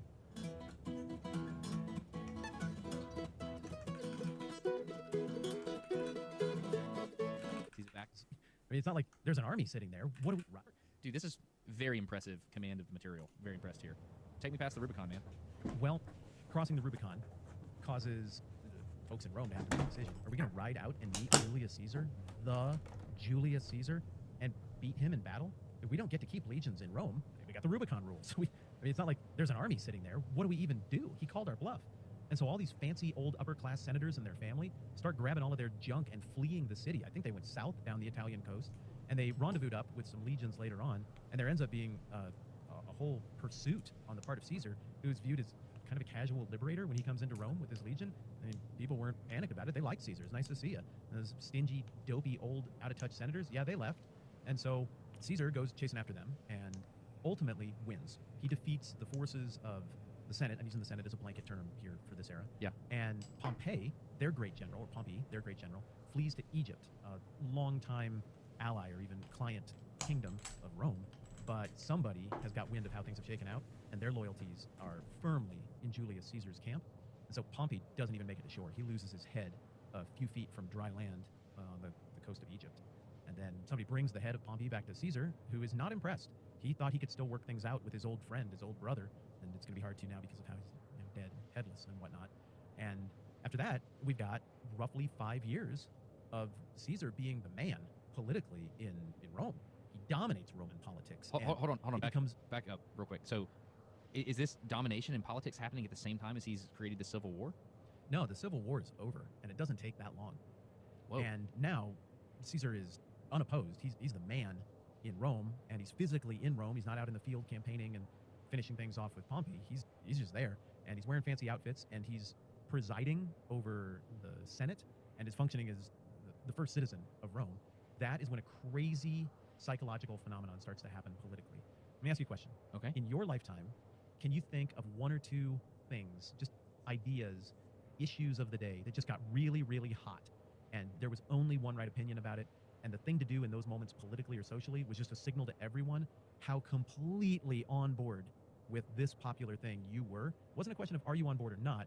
It's are you 100 on board or 200 on board? Have you ever seen that phenomenon happen? Absolutely. Yeah, I see it happening more and more frequently. Yeah, I don't know. Well, let me back up on that. The answer is yes. I've seen this often, and the one that immediately comes to mind was immediately after 9/11, and a lot of bad things happened then. We did the Patriot Act. We lost a lot of privacy and freedom then. I mean, it's interesting. But yeah, I can remember that. I can remember other times too. Yeah, like crazies. Like just a moment where everybody kind of loses their mind. Maybe McCarthyism. I'm really not a fan of communism, but that got crazy and very persecuting for a little window of time in whatever that was, 1953, 54, whenever those hearings were. Yeah. They're at the Salem witch trials. Like, who's the most against witches? Well, I'm 100 against witches. I'm 120 against witches. Yeah. That thing, that psychological phenomenon, that mass hysteria happened in the last year of Caesar's life, and it became very fashionable to heap praises and titles on him, to suggest that he should get to wear fancier outfits, maybe even kind of like the kings of old used to wear. And very few people stand in opposition to this. The way to signal to everyone that you hold the right opinion of the day is to think of new ways to honor Caesar and new titles and opportunities and authority to heap upon him. And, well, this isn't a very hard question, but who in this political equation isn't going to like that very much? The opposition to Caesar. But let me ask you a question. Are they sincere, or is this like a sarcastic type thing? Or do they sincerely like, oh, Caesar is so amazing? Kind of like, I don't know. I mean, you've seen dictators throughout history that, Right. I mean, it's happening right now all across the world in different places where one leader is basically worshipped. Is that happening at this point in time in Rome? That's a great question. I don't think it's like that. I don't think it's a place where people have already accepted dictatorship, and now they recognize this guy's going to be the new dictator, so I'm going to position myself well. This was different. This was somebody who was a political phenomenon in a way that Rome hadn't seen in a long time, and I don't think anybody knew where it was going or what even could happen with it. I think there's plenty of evidence to say everybody was wondering if Caesar was going to try to crown himself the king, end the republic, and initiate a new Roman monarchy. But he never said he was gonna, and he publicly declined to do so in front of gigantic crowds on more than one occasion. So I understand why people were worried about it, and maybe were trying to be sycophantic to kiss up to him and curry favor with him ahead of him becoming maybe a king for the first time in 500 years. But it looks to me like a lot of the affection was genuine. The troops love him. The people love him. We could have unity for once. We could rally behind this guy. And people from all different political stripes, people from all different classes are fans of him. Let's just lean into the Caesar thing and maybe take a rest from all of the division and hostility. I think there were many people, including people in high positions of political authority, who thought that way about him. I think there were other people who no doubt faked it because they wanted to be around power for their own benefit. Does that speak to what you were asking? Yeah, absolutely. So people meant it. Like, but at the same time, they were, I can imagine you've had this thing for so long, 500 years, and it's looking like we're going to have a king. That's going to change things. People aren't going to like that. Yeah, particularly a certain group of senators aren't going to like that very much. Now, a few of these historians point to the same list of 3 incidents that led up to this event. And this is interesting.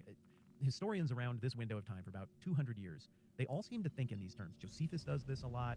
The historians we've been talking about do this a lot, who are biographers of Julius Caesar. This idea that there were 3 incidents that led up to a gigantic, significant event. We see that a lot. And for Caesar here, the 3 incidents are as follows. Number 1, Caesar was in a room and a bunch of senators came in. Now, the idea is that the first citizen, the consul, the censor, whatever we're calling the leader of Rome at any given time in the Republic, they're supposed to be subservient to the Senate, and they're supposed to show regard and deference to the Senate, and that includes a certain series of gestures. What do you do when a judge walks into a room in our country? You stand up. You stand up. If you don't, what happens? I don't know. Are you in contempt of court? I don't know if you can. I don't know. Maybe. I mean, they say all rise. You're supposed to stand up as a way of saying we submit to the authority of this court. It means something to stand for the judge. If you were in Caesar's shoes, you were supposed to stand for the Senate. Well, the senators come in, and he doesn't stand up. And, well, how would you read that gesture? I guess that means he thinks he's above us. If he's not honoring the time-honored tradition of standing when the Senate walks in, then he's breaking tradition. So, that's a problem. Right? I mean, that's how I would read it. That's how I would feel. Like, oh, well, look who wins a little civil war and suddenly thinks that he is above everything. It comes back to that theme we've been talking about through this whole story, back to the very beginning, my friend, of transgressing a thing. There's a norm. It's there for a reason. Stuff means stuff. And you, Mr. Caesar, you are dishonoring that. Your disregard of the norm is a problem. So on its surface, somebody walks into a room and you don't stand up. Come on, who cares? Settle down, everybody. Relax. But stuff means stuff, and it comes off badly. Well, certain biographers of Caesar, and I don't remember which ones, this is something we can go Google and look up for fun later if we want to, suggested that Caesar had this long-term stomach ailment that had been plaguing him since he was up in Northern Europe fighting years and years earlier, and that from time to time he would have incontinence. And the suspicion is that it would not have been politically savvy for Caesar to remain seated there, and that it would take something really significant for him to make such a gaffe at that moment. He didn't have the favor or the standing to try and pull a stunt like that. He knew what it meant. The thinking is that either he was, 1, trying to just flaunt the authority of the Senate, that seems unlikely though, or 2, he was having another flare-up of whatever this illness was, and he decided it would be more shameful and cause more of a problem if maybe he crapped himself when he stood up in that toga, which I think is kind of just open to the ground, and he I'd probably imagine that would be humiliating. Wow. So we don't know what happened there for sure, but it was an offense. It was a faux pas. Well, then the second of the 3 incidents is that there's a statue of Julius Caesar that is placed, what do they call it? Is it I'm going to think of the word rostrum? The rostra, maybe? Which one is the nose of a bottlenose dolphin? Is that I have no rostrum? idea. I can never keep them straight. No, I don't know. Okay, there's a thing, and the name sounds something like that. It's a platform that is just right outside one of the meeting halls for one of these assemblies, and it would be right in the middle of the Roman Forum if you were to go there now. So right in the middle of everything, downtown, fancy part of Rome. There's a place in ancient Corinth, they called this, the equivalent to this place, a bema. It's a place where you go and you stand in front of people and you can speak. Okay. And on that is a lovely full-body sculpture of Julius Caesar, and somewhere, maybe under cover of darkness, some scoundrels went and they put a diadem, they put a crown on the sculpture of Julius Caesar. Now you would think, who cares? It's a sculpture, and some rascals were just up to goofing around, to maybe prod or jab or rib people, but stuff means stuff, and you don't joke around about crowning people kings. Do you guys remember what happened the last time we had a king? Do you remember what his son did to the lovely noble woman Lucretia, and the pain we had to go through to remove him from power? First We of don't all, mess with kings here was in there Rome. was there a statue of Caesar while he was alive? Yes. Yeah, that's interesting. Yes. I mean, there was a statue of Pompey while he was alive. Yeah, there's a statue of Nick Saban at the University of Alabama at the Walk of Champions. And I've always thought that's got to be so weird for him because they make a statue of every coach that's won a national championship. And I've always thought, man, that's got to be How strange. many coaches is that? I don't know. I lost count. I don't have that many fingers. I don't know. I know how many it is for the University of Colorado. It's probably keep track. It's probably 4 at Alabama have won Oh my goodness. championships. Let's see. I don't know. I don't know the answer. Gene Stallings, I just- Nick I Saban. just think it's comical that it's more than immediately come to mind. Good heavens. Yeah, I don't know. Anyway, go ahead. Nick Saban, Gene Stallings, Bear Bryant, Frank Thomas, and Wallace Wade. 1, 2, 3, 4, 5. Wow. Yeah. Wow. That's epic. And you know what? I bet nobody on that campus would get terribly offended if you made like a little gold crown and put it on Nick Saban's sculpture's head. No. Somebody'd probably take it off eventually, but nobody would get stabbed over it. It's interesting that you say that because Nick Saban's, a football coach at the University of Alabama, and the jokes that people tell are like, "Hey, did you hear Nick Saban got hurt down in the Black Warrior River last weekend?" Like, yeah, he got hit by a jet ski. Really? Yeah, he was walking on water, and the jet ski just came down, just nailed him. And people tell jokes like that, and that's interesting. That's interesting. And so, my point is, I understand what it's like for a person's reputation to be even bigger than they're comfortable with. And I suppose I've never had to deal with that, but I suppose if you were successful enough and beloved enough that people from all walks of life and all different opinions just thought you were great. Like, I don't even know who that would be in our culture. The Rock? Everybody likes The Rock. I can't even think of anybody. Everybody man. does like The Rock. Everybody's polarizing. Yeah. Everybody's polarizing. Tom Hanks? No, not anymore. The luster's come off of him a little bit. I have no idea, dude. No one's good enough for our society anymore. We don't have heroes anymore. We're done with that. To our detriment, I think. But this crown, everybody wakes up one morning and there it is on the sculpture of Caesar's head. Caesar didn't walk out there and put it there. Somebody did. But then, shortly after that, Caesar's walking around town and some kids start calling him the king. Hail Rex, hail Caesar. And Caesar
Caesar doesn't go along with it, but then some overly eager members of the ruling council are like, hey, all of you who are doing that, that's sedition, you're under arrest. And Caesar's like, what? No, that's an overreaction, don't do that. And he corrects these legislators who punish the people who called him king. Oh, interesting. Interesting. What do you, it's tricky. I mean, it sounds ridiculous this far away in time, but how many little ridiculous tests for cultural orthodoxy have we seen just in the last 20 years? Yeah. They don't last very long, but while they're there, they mean stuff. And if you don't pass the test, that didn't signal to everybody that you're on the right team on this particular issue. It is a real thing, even though it sounds crazy, and our things will look crazy and ridiculous 50 years from now, 1,000 years from now as well. Well, the third issue that adds up to the assassination of Julius Caesar is there some kind of public event, like a fun run or a wrestling thing? I don't remember. Some kind of athletic event, because everybody's like pretty much naked and oiled up and everything, because that's how they used to do that back then. And Caesar is there taking it in, and his right-hand man, Mark Antony, the famous lover of Cleopatra, he comes running up, and he tries to put a crown on Caesar's head in front of like all of Rome. Everybody who matters is gathered there. The biographers give us great detail about blow by blow how the crowd responded. Mark Antony runs over, and he reaches up to put the crown on Caesar's head, and Caesar doesn't initially respond, and there's some applause, but mostly the crowd is silent, and Caesar nobly holds out his hand to say, no, don't put that crown on my head. And the crowd applauds. And then Antony's like, but maybe we should put this crown on your head. And he goes to do it again, and there's some cheering, but mostly nervous silence, and Caesar nobly again extends his hand. No, there'll be no crowning. And then Caesar takes that crown, and I don't remember for sure. It seems like he throws it in like a sacrificial fire to Jupiter or something, and then maybe makes some statement about how only Jupiter is king of the Romans. I could be getting that all wrong, but that sticks in my head. And so now people are just super uneasy. They're like, that was a trial balloon. You know what a trial balloon is, right? You've heard that term before? No, I haven't. It's not as common anymore. In the 80s and 90s, you'd hear it a lot. It's when a politician floats an idea or leaks an idea. Like the White House says it's going to use facial scanning for all financial transactions, and everybody goes crazy, as they should, over such a proposal. And then the White House is like, we have no idea where that came from. That is a horrible idea. Obviously, we're not going to do facial scans for people to do I mean, it's a violation of all of your rights, and that's ridiculous. But if everybody had been like, yes, please do facial scanning for all of our transactions like China, then the president looks great when they say, well, yeah, that was my idea. We're going to do it. Glad y'all like it so much. Got it. Not that anybody is proposing that, but that's a hypothetical, ridiculous example. So this is viewed by a lot of his contemporaries as a trial balloon. In front of everybody, he waited till that moment, they accuse, to find out if they would accept, just publicly, spontaneously, in one crazy moment, if there would be a de facto vote to end the republic and create a new monarchy with Caesar as king. That's how his enemies view the stunt that happened there between him and Mark Antony. So Mark Antony was close enough to him to do that, to participate? Yeah, Mark Antony was like his most trusted general. They were good pals. Got it. Interesting. I mean, never would have thought about that, but yeah, that's what it sounds like. I mean, why would you do that in front of everybody? Because that would discredit Mark Antony if everybody was against it. So he was willing to commit political suicide in an attempt to get all the ups.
of being the right hand man to the one in power.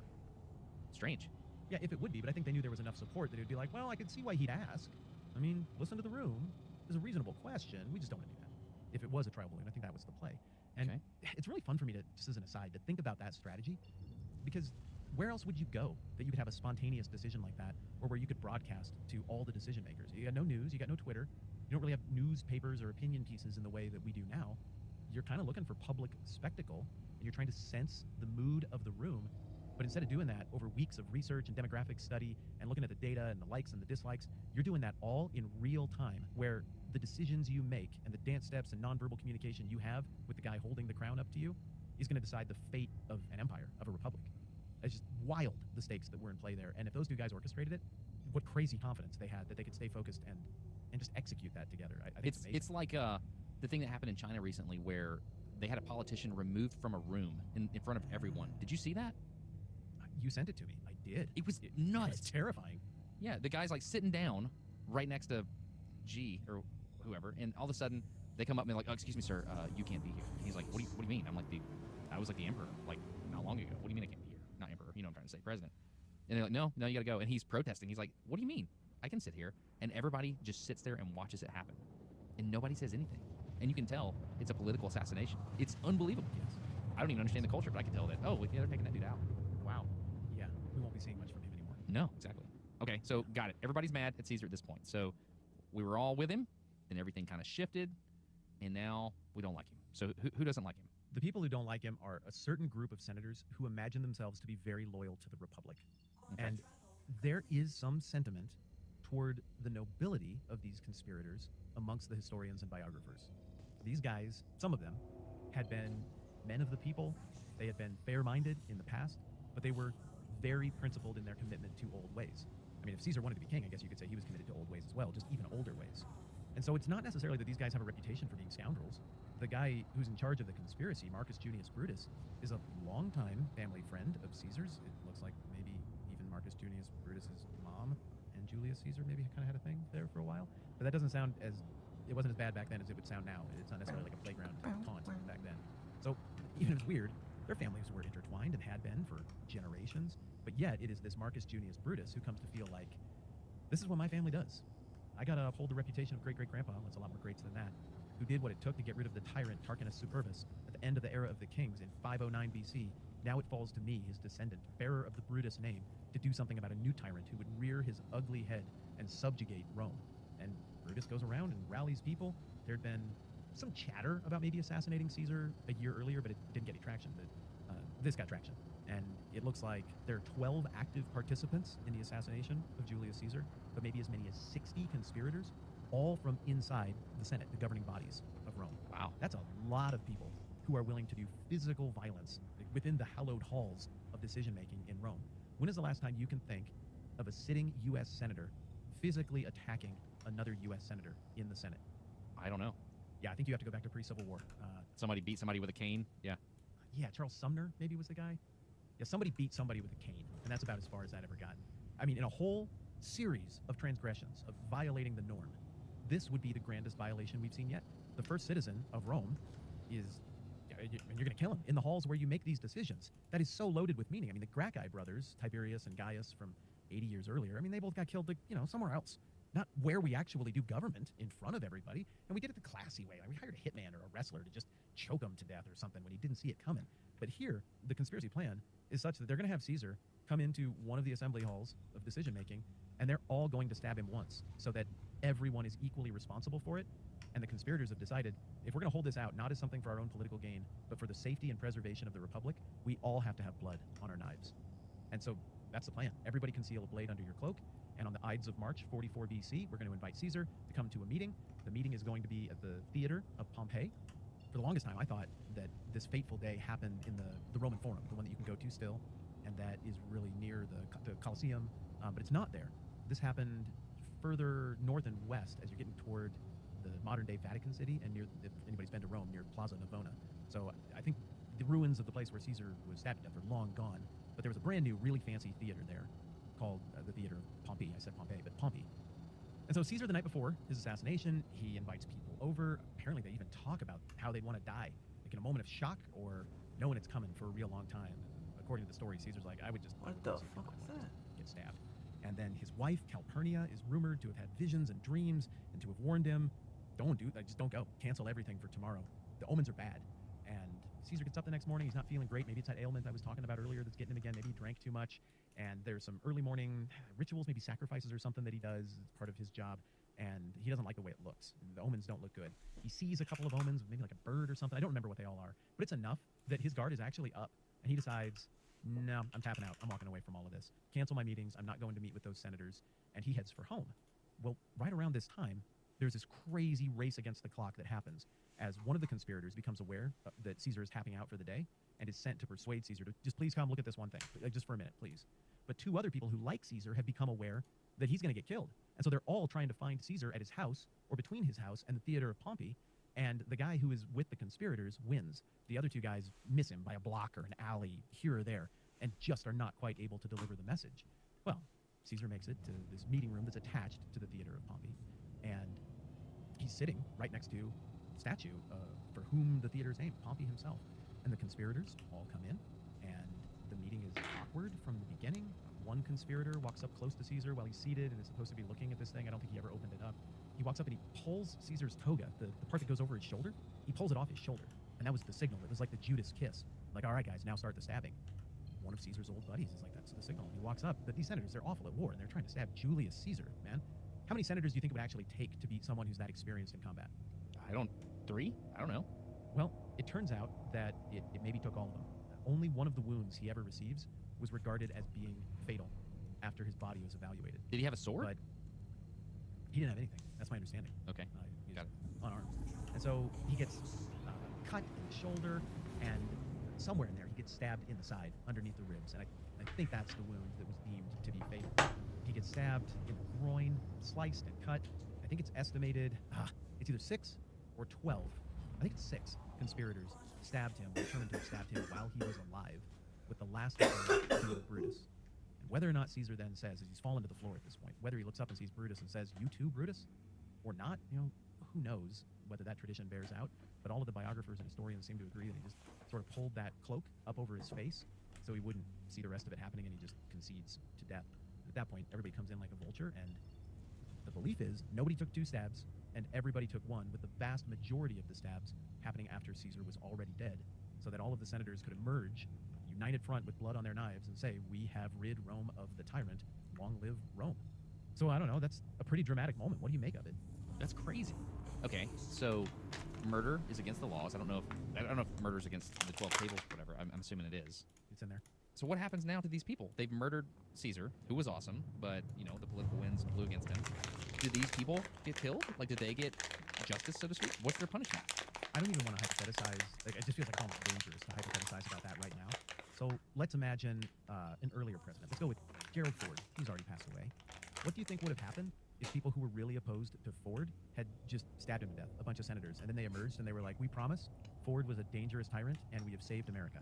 How do you think the United States, as just a people, would have responded to that in the first hour of getting that news? They'd have blown them up. Like, they would have destroyed them. They probably would not have made it to trial, in my estimation. I think you may be right. Yeah. I think that was the political climate at that time. I don't think America would have stood for that. Again, I hesitate to even speculate about things like that in this day and age. No, you shouldn't. Yeah. But I don't know. My question is, what happened in Rome? What happened to these guys? That's why I brought up the example with the hypothetical with Gerald Ford. Sure, like no gravity. You can learn a lot about a population with how they respond to a big, bold move like that. And it seems like there isn't clarity on what ought to be done next. But that moment of impasse is broken by Caesar's right-hand man, Mark Antony, who was originally supposed to get killed as part of this conspiracy. But then the senators decided that was just a little too far. And so Mark Antony lives. And Caesar gets a funeral, and sympathy for Caesar grows in between his assassination and whatever it is, a couple days later, whenever they do the funeral. It's pretty quick.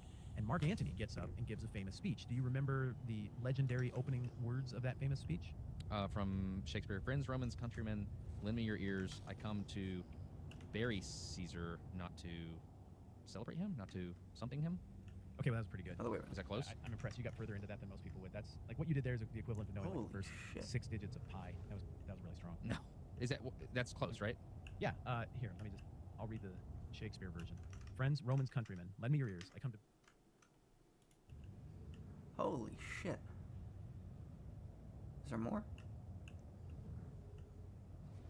more location things, is there?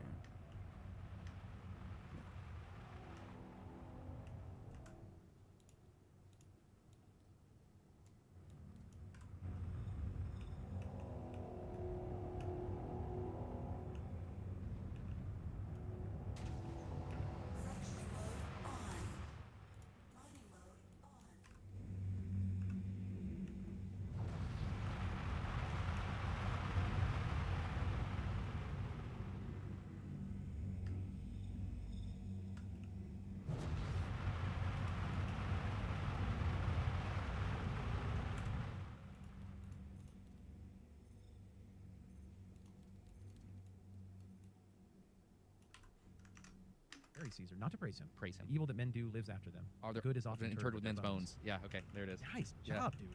The fact that you have any of that is so good. And what you get over the course of this is Shakespeare imagining that Mark Antony read the room and that he had to be very shrewd with his speech. And so he calls Brutus noble, and my heart is in the coffin there with Caesar, and I must pause till it come back to me, is how he wraps it up. Brutus says Caesar was ambitious, and sure, he's an honorable man. I don't speak to disprove what Brutus spoke, but here I am to speak what I do know. You all did love him once, and not without cause. What cause withholds you then to mourn for him? What judgment? Thou art fled to brutish beasts, and men have lost their reason. Bear with me. And then he says, my heart is in the coffin there with Caesar, and I must pause till it come back to me. It's very clever the way Shakespeare interprets the unfolding of events and giving us a very clever Mark Antony playing on the emotions of things, and he knew he couldn't come out and just condemn the assassins, but he reminds people of what they liked about Caesar and their affection for him, and that flowers into another civil war. Long story short. So let me ask you this: Did Shakespeare, if I were to watch the play Julius Caesar by William Shakespeare, would I get everything you just taught me? Like the fact that Caesar was awesome and he came back, and then there was this war with Pompey, and then, like, would I understand all that? I don't know.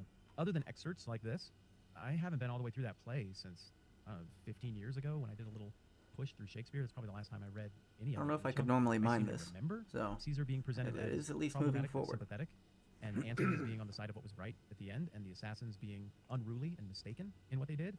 But I read that through the lenses of a kid. I don't know. I don't remember. All right, another question. The Civil War is between who? It is between Antony and his pals initially, Team Antony and Team Assassins.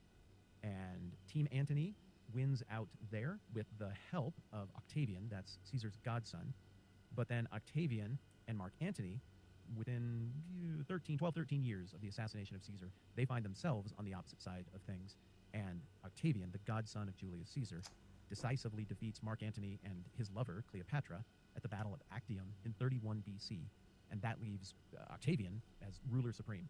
He is the guy who made all the political moves in all of this stuff. We didn't even hear about him until the last 30 seconds of conversation. But he's the guy, when it all shakes out, he wins, and he's known to history not generally as Octavian, but as Caesar Augustus, the first emperor of the new Roman Empire. Oh, wow. Okay. Got it. And that's the guy who calls for the census that initiates the book of Luke and sets in motion all the Jesus stuff. The Jesus stuff. Wow. Okay. So that's how that ends. So Civil War, you got Mark Antony and party, you got the conspirators. Mark Antony wins, but he was teamed up with Octavian, and Octavian ends up winning Caesar Augustus. Okay, got it. Like tail. And that's that civil Czar. That was a wild ride. So It's a lot, right? it's a lot. Yeah, that's a lot. What does all this mean? What to history? What the fact that we're still calling people Czar today as modern humans? Yeah. Well, I mean, what does that tells you that Caesar was an important person, but he was only he only ruled for what, like 4 years? Yeah, if you can even count that, because he was campaigning in that civil war against the forces of the Senate and Pompey for a big part of that. In terms of time on the throne, so to speak, it wasn't the throne, but the time in charge. It was a very, very, very, like, less than a single U.S. president. Yeah, I think you could say that. Why is this cast such a long shadow on history if it was just a small thing? Like, what does this mean? Why is it such a big deal?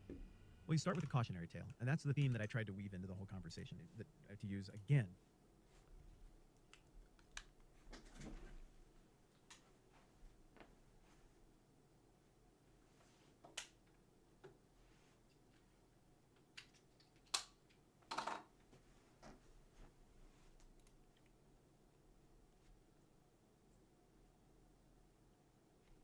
Galen's word, transgression.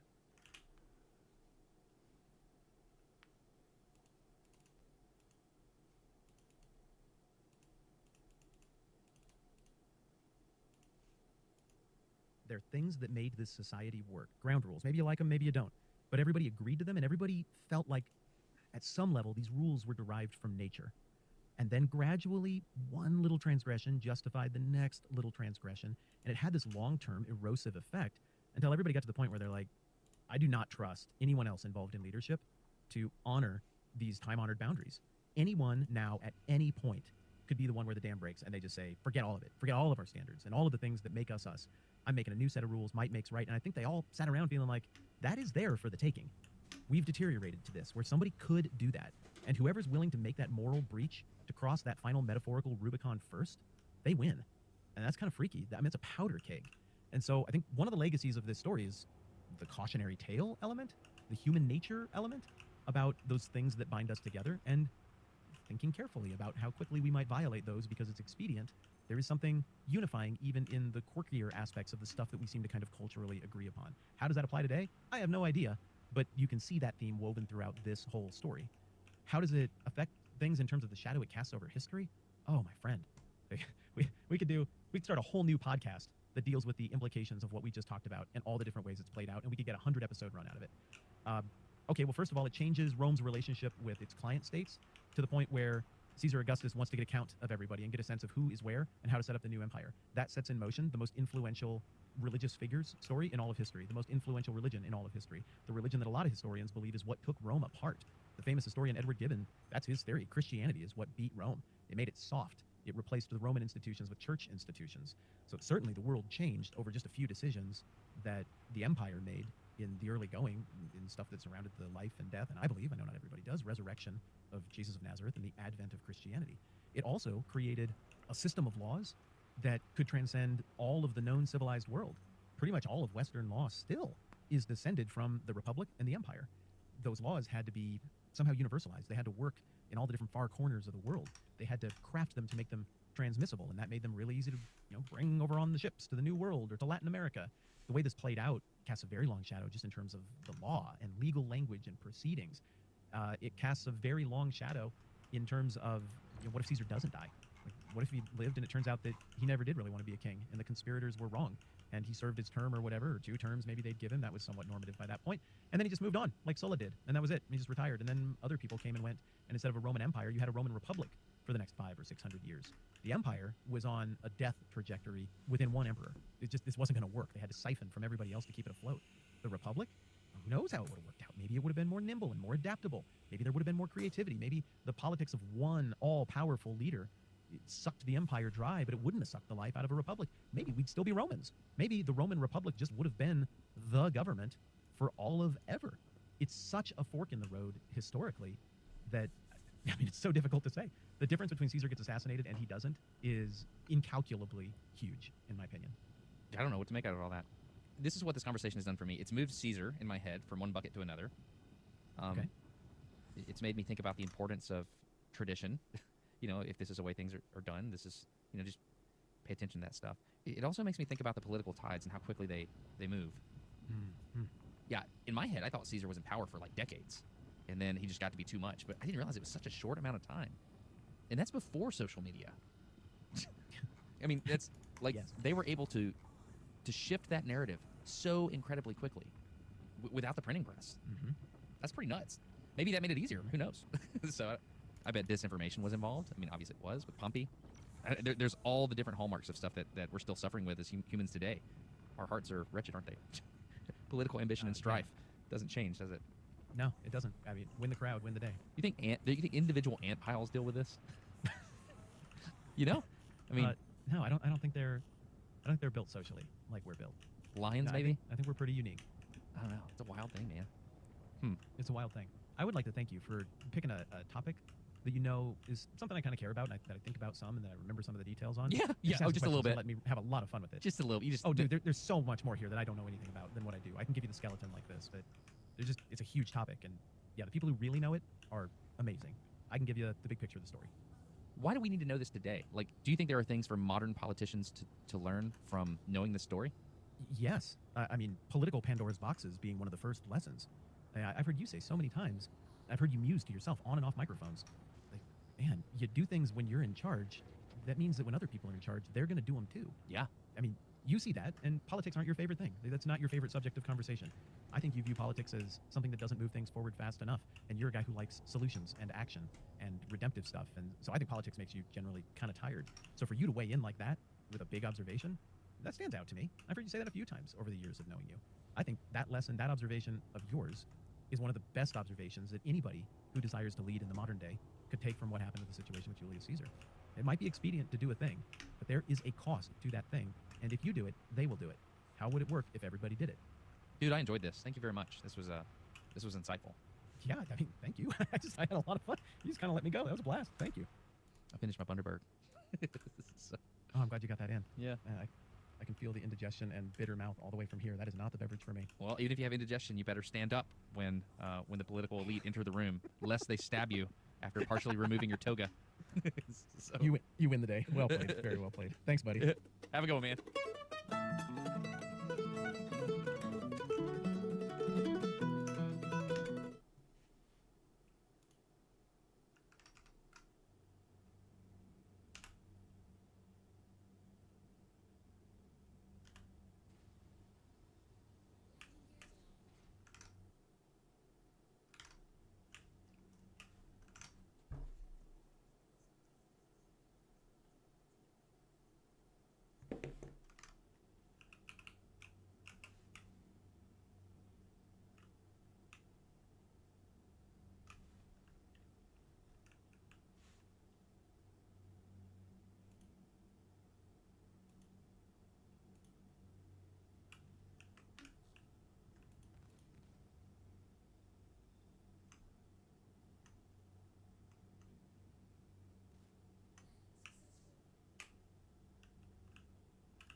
PKN 452. What's up, boys? Yeah, I see the NBA is putting the Kyle rules into play. I've been saying that Pride had things right a generation ago for as long as I've known. I've said that. See, you may not be aware, Taylor, but in Pride, which is a fighting organization for mixed martial arts, down You're a opponents- pro cop. I know. Yeah, sure, there you go.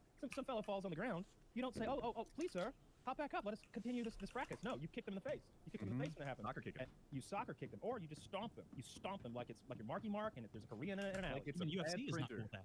Yeah, like it's a bad printer. That's fucked up. And yeah, no, I watched the clip from the NBA last night, and homeboy is laying down on his back, like is that called the key in the paint, right there in the paint, after a play, and they kind of get tangled up as these guys are so gangly and misshapen that happens. But the one guy just intentionally jumps off the other one, like he used the other guy like a lily pad in a video game or something. He did a double jump. Sabonis, the white guy that got stomped. Sabonis. Good player, European guy. Yeah, hell Anyway, the other guy, Draymond Green, I think, has a history of kicking people while they're down. And this literally. doesn't show it really well. Bad history. It looked like he was. What do you mean this holding doesn't show it his very leg. well? This looks like Because Oz of- Mario Brothers. A few frames before this, it would have shown Sabonis kind of holding his leg. But I've watched this, like, there's 3 good angles of it. Yeah. His face. Yeah. So he stopped him. I thought he got his chest, but he kind of got his, like, belly, or maybe, what is that thing? It's at the bottom.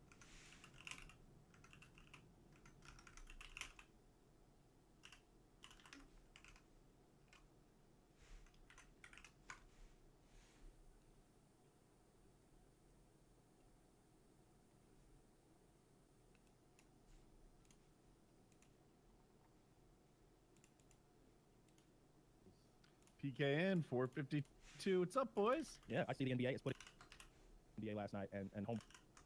I think has a history of kicking people while they're down.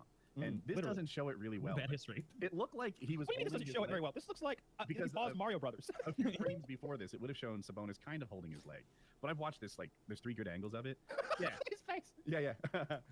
So he stopped him. I thought he got his chest, but he kind of got his, like, belly, or maybe, what is that thing? It's at the bottom. But the sternum's in the middle, right? Oh, Is like it a solar plexus? I think that's what I'm going for. He kind of stopped him on that. But this guy has a bit of a kicking, stomping history, so Yeah. he was kind of holding his leg and kind of protecting his face from the assault that was on its way. Yeah. Well, dude, man's defense is not up to snuff because clearly he got stomped anyway. He Like, rides the whole around on the crowd, cane. like everybody there was like, dude, you So just is stomped our boy. Is that a penalty? Was he in trouble? So the guy that Foul. held the foot got a foul, a flagrant one, and it was for what they call a physical taunt. Like he was taunting him maybe by holding his leg a little bit, is how they called it. The guy Yeah. that did the stomping got a flagrant 2, which means he was ejected from the game. Okay, so what's his that's not punishment right. after that? Like, does he just come back the next game? Is that how basketball handles this? That can happen. If they announced, like, so the league is going to review it and the executives will look at it. If they finished that already, I didn't see it. I've had, today's tax day, and, you know, it's like, I'm a little late on my homework. I got to get all this shit done. It's what now? So I just got back from. Dude, if you get an extension, you can panic in October. I mailed it off. I got it all done. I got hopes done too. It's all in them. Like, you know, I go to the actual post office so it gets stamped. It's all finished. But that's why I'm not up to date on if they ruled on whether he Oh, played yeah. that game. Damn it. Okay. Is there a Yeah, bad whatever, it's reputation with, like, That does he guy. have a bad reputation? Oh, yeah. Like, oh, he's Dude. very dirty, a slimy player. 4 years ago, for whatever reason, he kept kicking people in the balls. Like he's like, what? No, my natural shooting motion involves kind of a jump with a high kick. Just a high kick jump shot. Dude, this guy, basketball needs enforcers. What a bitch. What an absolute bitch. Imagine being 7 feet tall and that much of a fucking loser. You're stomping on people and kicking them in the nuts. The problem is what you need is a bigger enforcer because he's kind of the tough guy on that team. And He's a tougher than defensive 7 feet specialist. tall, but there's other 7 feet tall guys. He's not kicking a guy in the balls. But this is like, know what they should do? What? This is just my shooting What, motion. what team is this? The What team Golden State is white Golden State white uniform? White? I can't. It looks Miami? like the Heat. Yeah. Or whatever team he was Looks like the stomping Miami on. Heat. Zdeno Chara Toon Squad. is retired. The Miami Heat or whoever, they need to sign Zdeno Chara because that's hilarious. But he would like Zdeno Chara would kill that guy if he got like, That guy that he's getting kicked might be the strongest person in the NBA right No now. shit. Look at him. Yeah. So, he's that not tall hard and to look at his calves. tell, right? He's got just twice a the calf monster. girth of the kicker. But this guy Draymond Green is kind of fearless. Like a lot of times when there's a 7-footer like going to the hoop, a 6'5" guy will just step aside. But he's a defensive specialist and isn't afraid to get in there. Man, I gotta say, I wish. Sign Zdeno I don't Chara, know. knock his teeth out. Yes. I don't know that was how. right. I don't know how an entire sport gets hurt, but if that could happen, like, I wish that the NBA would be linked with terrorism or something. Like, you know how the Wolf Cola was the official cola of Boko Haram? I just wish, The like, Jews in somehow- Florida are loving it. I wish the NBA would somehow misstep and align themselves with the Taliban and have forced Burqa night or something. Forced Burqa night, everybody does it. And we just replace them with cricket. Dude, I'd You be know, such all a big cricket participate. fan. They'd all be like obeying for forced chopstick. You're missing out on What do you NBA think- because NBA better than any other sport. Social media. I'm not saying like it's the I don't best care about sport to the watch, but Zach has a term for me that I hadn't heard before. It's a stats and stories fan. I read about the NBA every single day. I follow like what they're doing on Instagram, what they're saying, who's going viral, who's like making fake accounts, being like, "Oh, Kevin Durant's actually really cool." Kevin, that's your main account. You fucked up, bro. That's or Jimmy Butler in his canoe falling over. Like, I'm a sucker for that shit. Basketball, I'm sorry, hockey does not do that as much. F1 doesn't do it barely at all. Most of the sports, football, baseball, they just don't have the social media that basketball does. So if you're a stats and stories guy, basketball's the best sport there is for it. Yeah, I don't care about the stories. Like the story I care about, like from the NHL this year, is literally just Connor McDavid having the highest scoring season since Lemieux in the mid '90s. Like, and that's not really that's just an exciting thing to see someone score over 150 points again. What do you think they would all do if tomorrow everyone decided that being really fucking tall and being able to play a game that's not designed for you isn't worth paying people millions of dollars for, and all those guys have to go like find new occupations? And a lot of really good basketball gym teachers. No, like clearly many of them would find other sports. Like I bet a lot of them would. Like maybe not the majority, but like I bet we'd see LeBron somewhere else. You know what I mean? Like he'd be on a field somewhere. But you think and most of he those guys are needed going to go get shattered in the NFL? Dude, No, they don't have what the it takes for that. entire swim Baseball? team was really happy that the basketball players don't tend to swim. Yeah. Yeah. Dude, you're saying, It's not a money thing. you're saying either. baseball? All right, biggest strike zone in existence is up. You know, just kind of wing it towards him. Yeah, I mean, a lot of sports, they wouldn't suit them. Like, Zdeno Chara is 6'9", 6'10", tallest player in NHL history, and he's only was able to do that so long because he's also, like, Eastern European jacked, can do, like, 30 pull-ups. Like, if he were a guy who practiced jumping, like, he wouldn't be able to survive in the NHL. There are a lot of basketball guys who are quite big and strong. It helps to be strong. The game is evolving towards big and skinny, and I'm looking forward to it. There's a draft pick coming up. I'm not going to get his name right. Wembanyama, something very close to that. And he's super skinny. Zach, can you pull up a picture of this guy? Even a muscled version of him isn't going to look that muscled. And I think he's an injury risk, but he's the most hyped draft pick since LeBron, 20 years. I bet a bunch could go to combat because it seems like you can get. Wait, you can get good Nice enough. if my yeah. I think cursor that like rendered. a professional athlete like that can get good enough to take on the journeyman in 2 or 3 fucking years. At like Oh, you're talking about hand-to-hand. I'm talking about Yeah. like I'm like, they don't fit in tanks. Yeah, that's they what don't I fit in thought. jets. You know, I'm the in the trenches are not military. deep enough. Let's Like, call we this said sniper. combat. Oh my God, no! These Look at guys, this guy. He's gonna get hurt. I hope. Of course he's gonna get hurt. Look at him. He's. I look forward to the gif of him kicking himself in the dick because his leg is folded in half. Yeah, keep stretching, buddy. Yeah, he's gonna get body slammed or whatever it's called in basketball and just crumple like a dead spider. He looks like he already has. It's so disgusting. I think he's French. I'm not positive about that, but I think he's French. Zach, is he French? Yeah, he looks French. French, yeah. So Yeah. anyway, this is the most hype prospect that the NBA's had. Whoa, he can sell cars at a lot. That's his future. That's what the NBA's future is. If Yep. they decided to You'll all be wiggling outside a a lot car of people dealership. wiggling at car dealerships. Yeah, Look how Oh, enormous to he be is quiet compared with to the the fucking fucking thing. praying there's not rain. So anyway, basketball's hot right now. The Sixers have won their first 2 games. The Kings have won their. I'm an honorary Kings fan. I'm on the bandwagon. Kings haven't had a good year in 16 Lost it. years. Their coach won 2 playoff games. He's 2-0 in the playoffs. That makes him the second winningest coach in Sacramento Kings history. Good with for 2. him. With 2 wins. All it took was 1 to be third. And these guys haven't made the playoffs in 16 years. They're typically terrible. They're awesome this year, and they're fun to watch and good to root for. Light the beam. I'm here for it. Have you been like you're watching the games? The end of them. I've caught a couple fourth quarters. I'm not a sit through the whole game kind of fan. I love that you calibrated what kind of fan you are. I'm a last second. I'm what I call an overtime fan. I tune in for the first part of the shootout. What do you call an extreme bandwagoner? I'm the kind of fan that shows up for the fourth quarter, but not the whole thing. Like the last 6 minutes. A of the winning fourth quarter. No, Well, but yeah, I'm not looking for some miracle here. I open the ESPN website like 6 times a day, and I'll be like, "What? There's a fourth quarter of the Kings game is going on right now? Fucking light the beam! I'll watch the last 7 minutes of this game." Yes. You know, Jackie's Last downstairs 7 texting me like, "I sure wish you were in bed with me right now." I send her a little like the scoreboard in the bottom. I'm like, "We're 7 seconds away. Light the beam, baby." We're So- 7 seconds away. And she's you know, like, I that know how takes, much like, this 5 has meant for you for the last 40 minutes. Since you stood up quickly from Walking Dead and said, it's the third quarter, and then went and slowly made a snack and then tuned in for the fourth. Dude, that is a good way to watch sports if that's how you like it. Just be like, oh, a loss? Not for me. Not for me. I'm a winning sports fan. yeah, the teams I root for rarely lose. No, never. I'm gonna get a program that deep fakes Blues jerseys onto whatever team I want, and then just watch Game 7, Stanley Cup Finals. Well, how's Tampa Bay doing this year? I know they're your bandwagon second. They have Game 1 against Toronto tonight. So if I was Where were going to they watch a game seated? tonight, it would definitely be that one. They're right behind Toronto. I think Toronto was second, only behind Boston, and the Lightning were right behind them. And because of that goofy, stupid, I hate how the NHL does their playoffs. Like the Leafs and the Lightning shouldn't have to play. Like they were both good. It's not they fair. do suck the way they do their playoffs. It's like the second and third place team in every division has to play. Like you're eliminating a great team every single time. So like, there's fair. 3. What's less than divisions, right? 4 divisions. Yeah. So there's 4 divisions, and each of those. Wait, is that include the Western and Eastern? There's 2 conferences, Western and Eastern Conference, and there's And 2 then- divisions within each conference. Thank you. All right. So those 4 teams all get great seeds. The problem is the winner of one of those divisions might not be as good as 2 and 3 in the other division, but they get seeded higher than the second best team in Division A or whatever. It should be 1 and 8, like 1 and 8, 7, 3 and 6. Dude, basketball does that. And basketball is another thing that I kind of like. Like, if the 8th best team beats the 1st best team, they inherit their favorable schedule, which allows for more Cinderella runs. You know, like you knock off the top team, suddenly you get the easiest run to the finals, and it's kind of neat to watch that go down. Yeah. Whereas sometimes, like, all right, top ranked team gets lowest available ranked, and they go at it, and that doesn't lead to many Cinderellas when you have like the hardest schedule no matter what.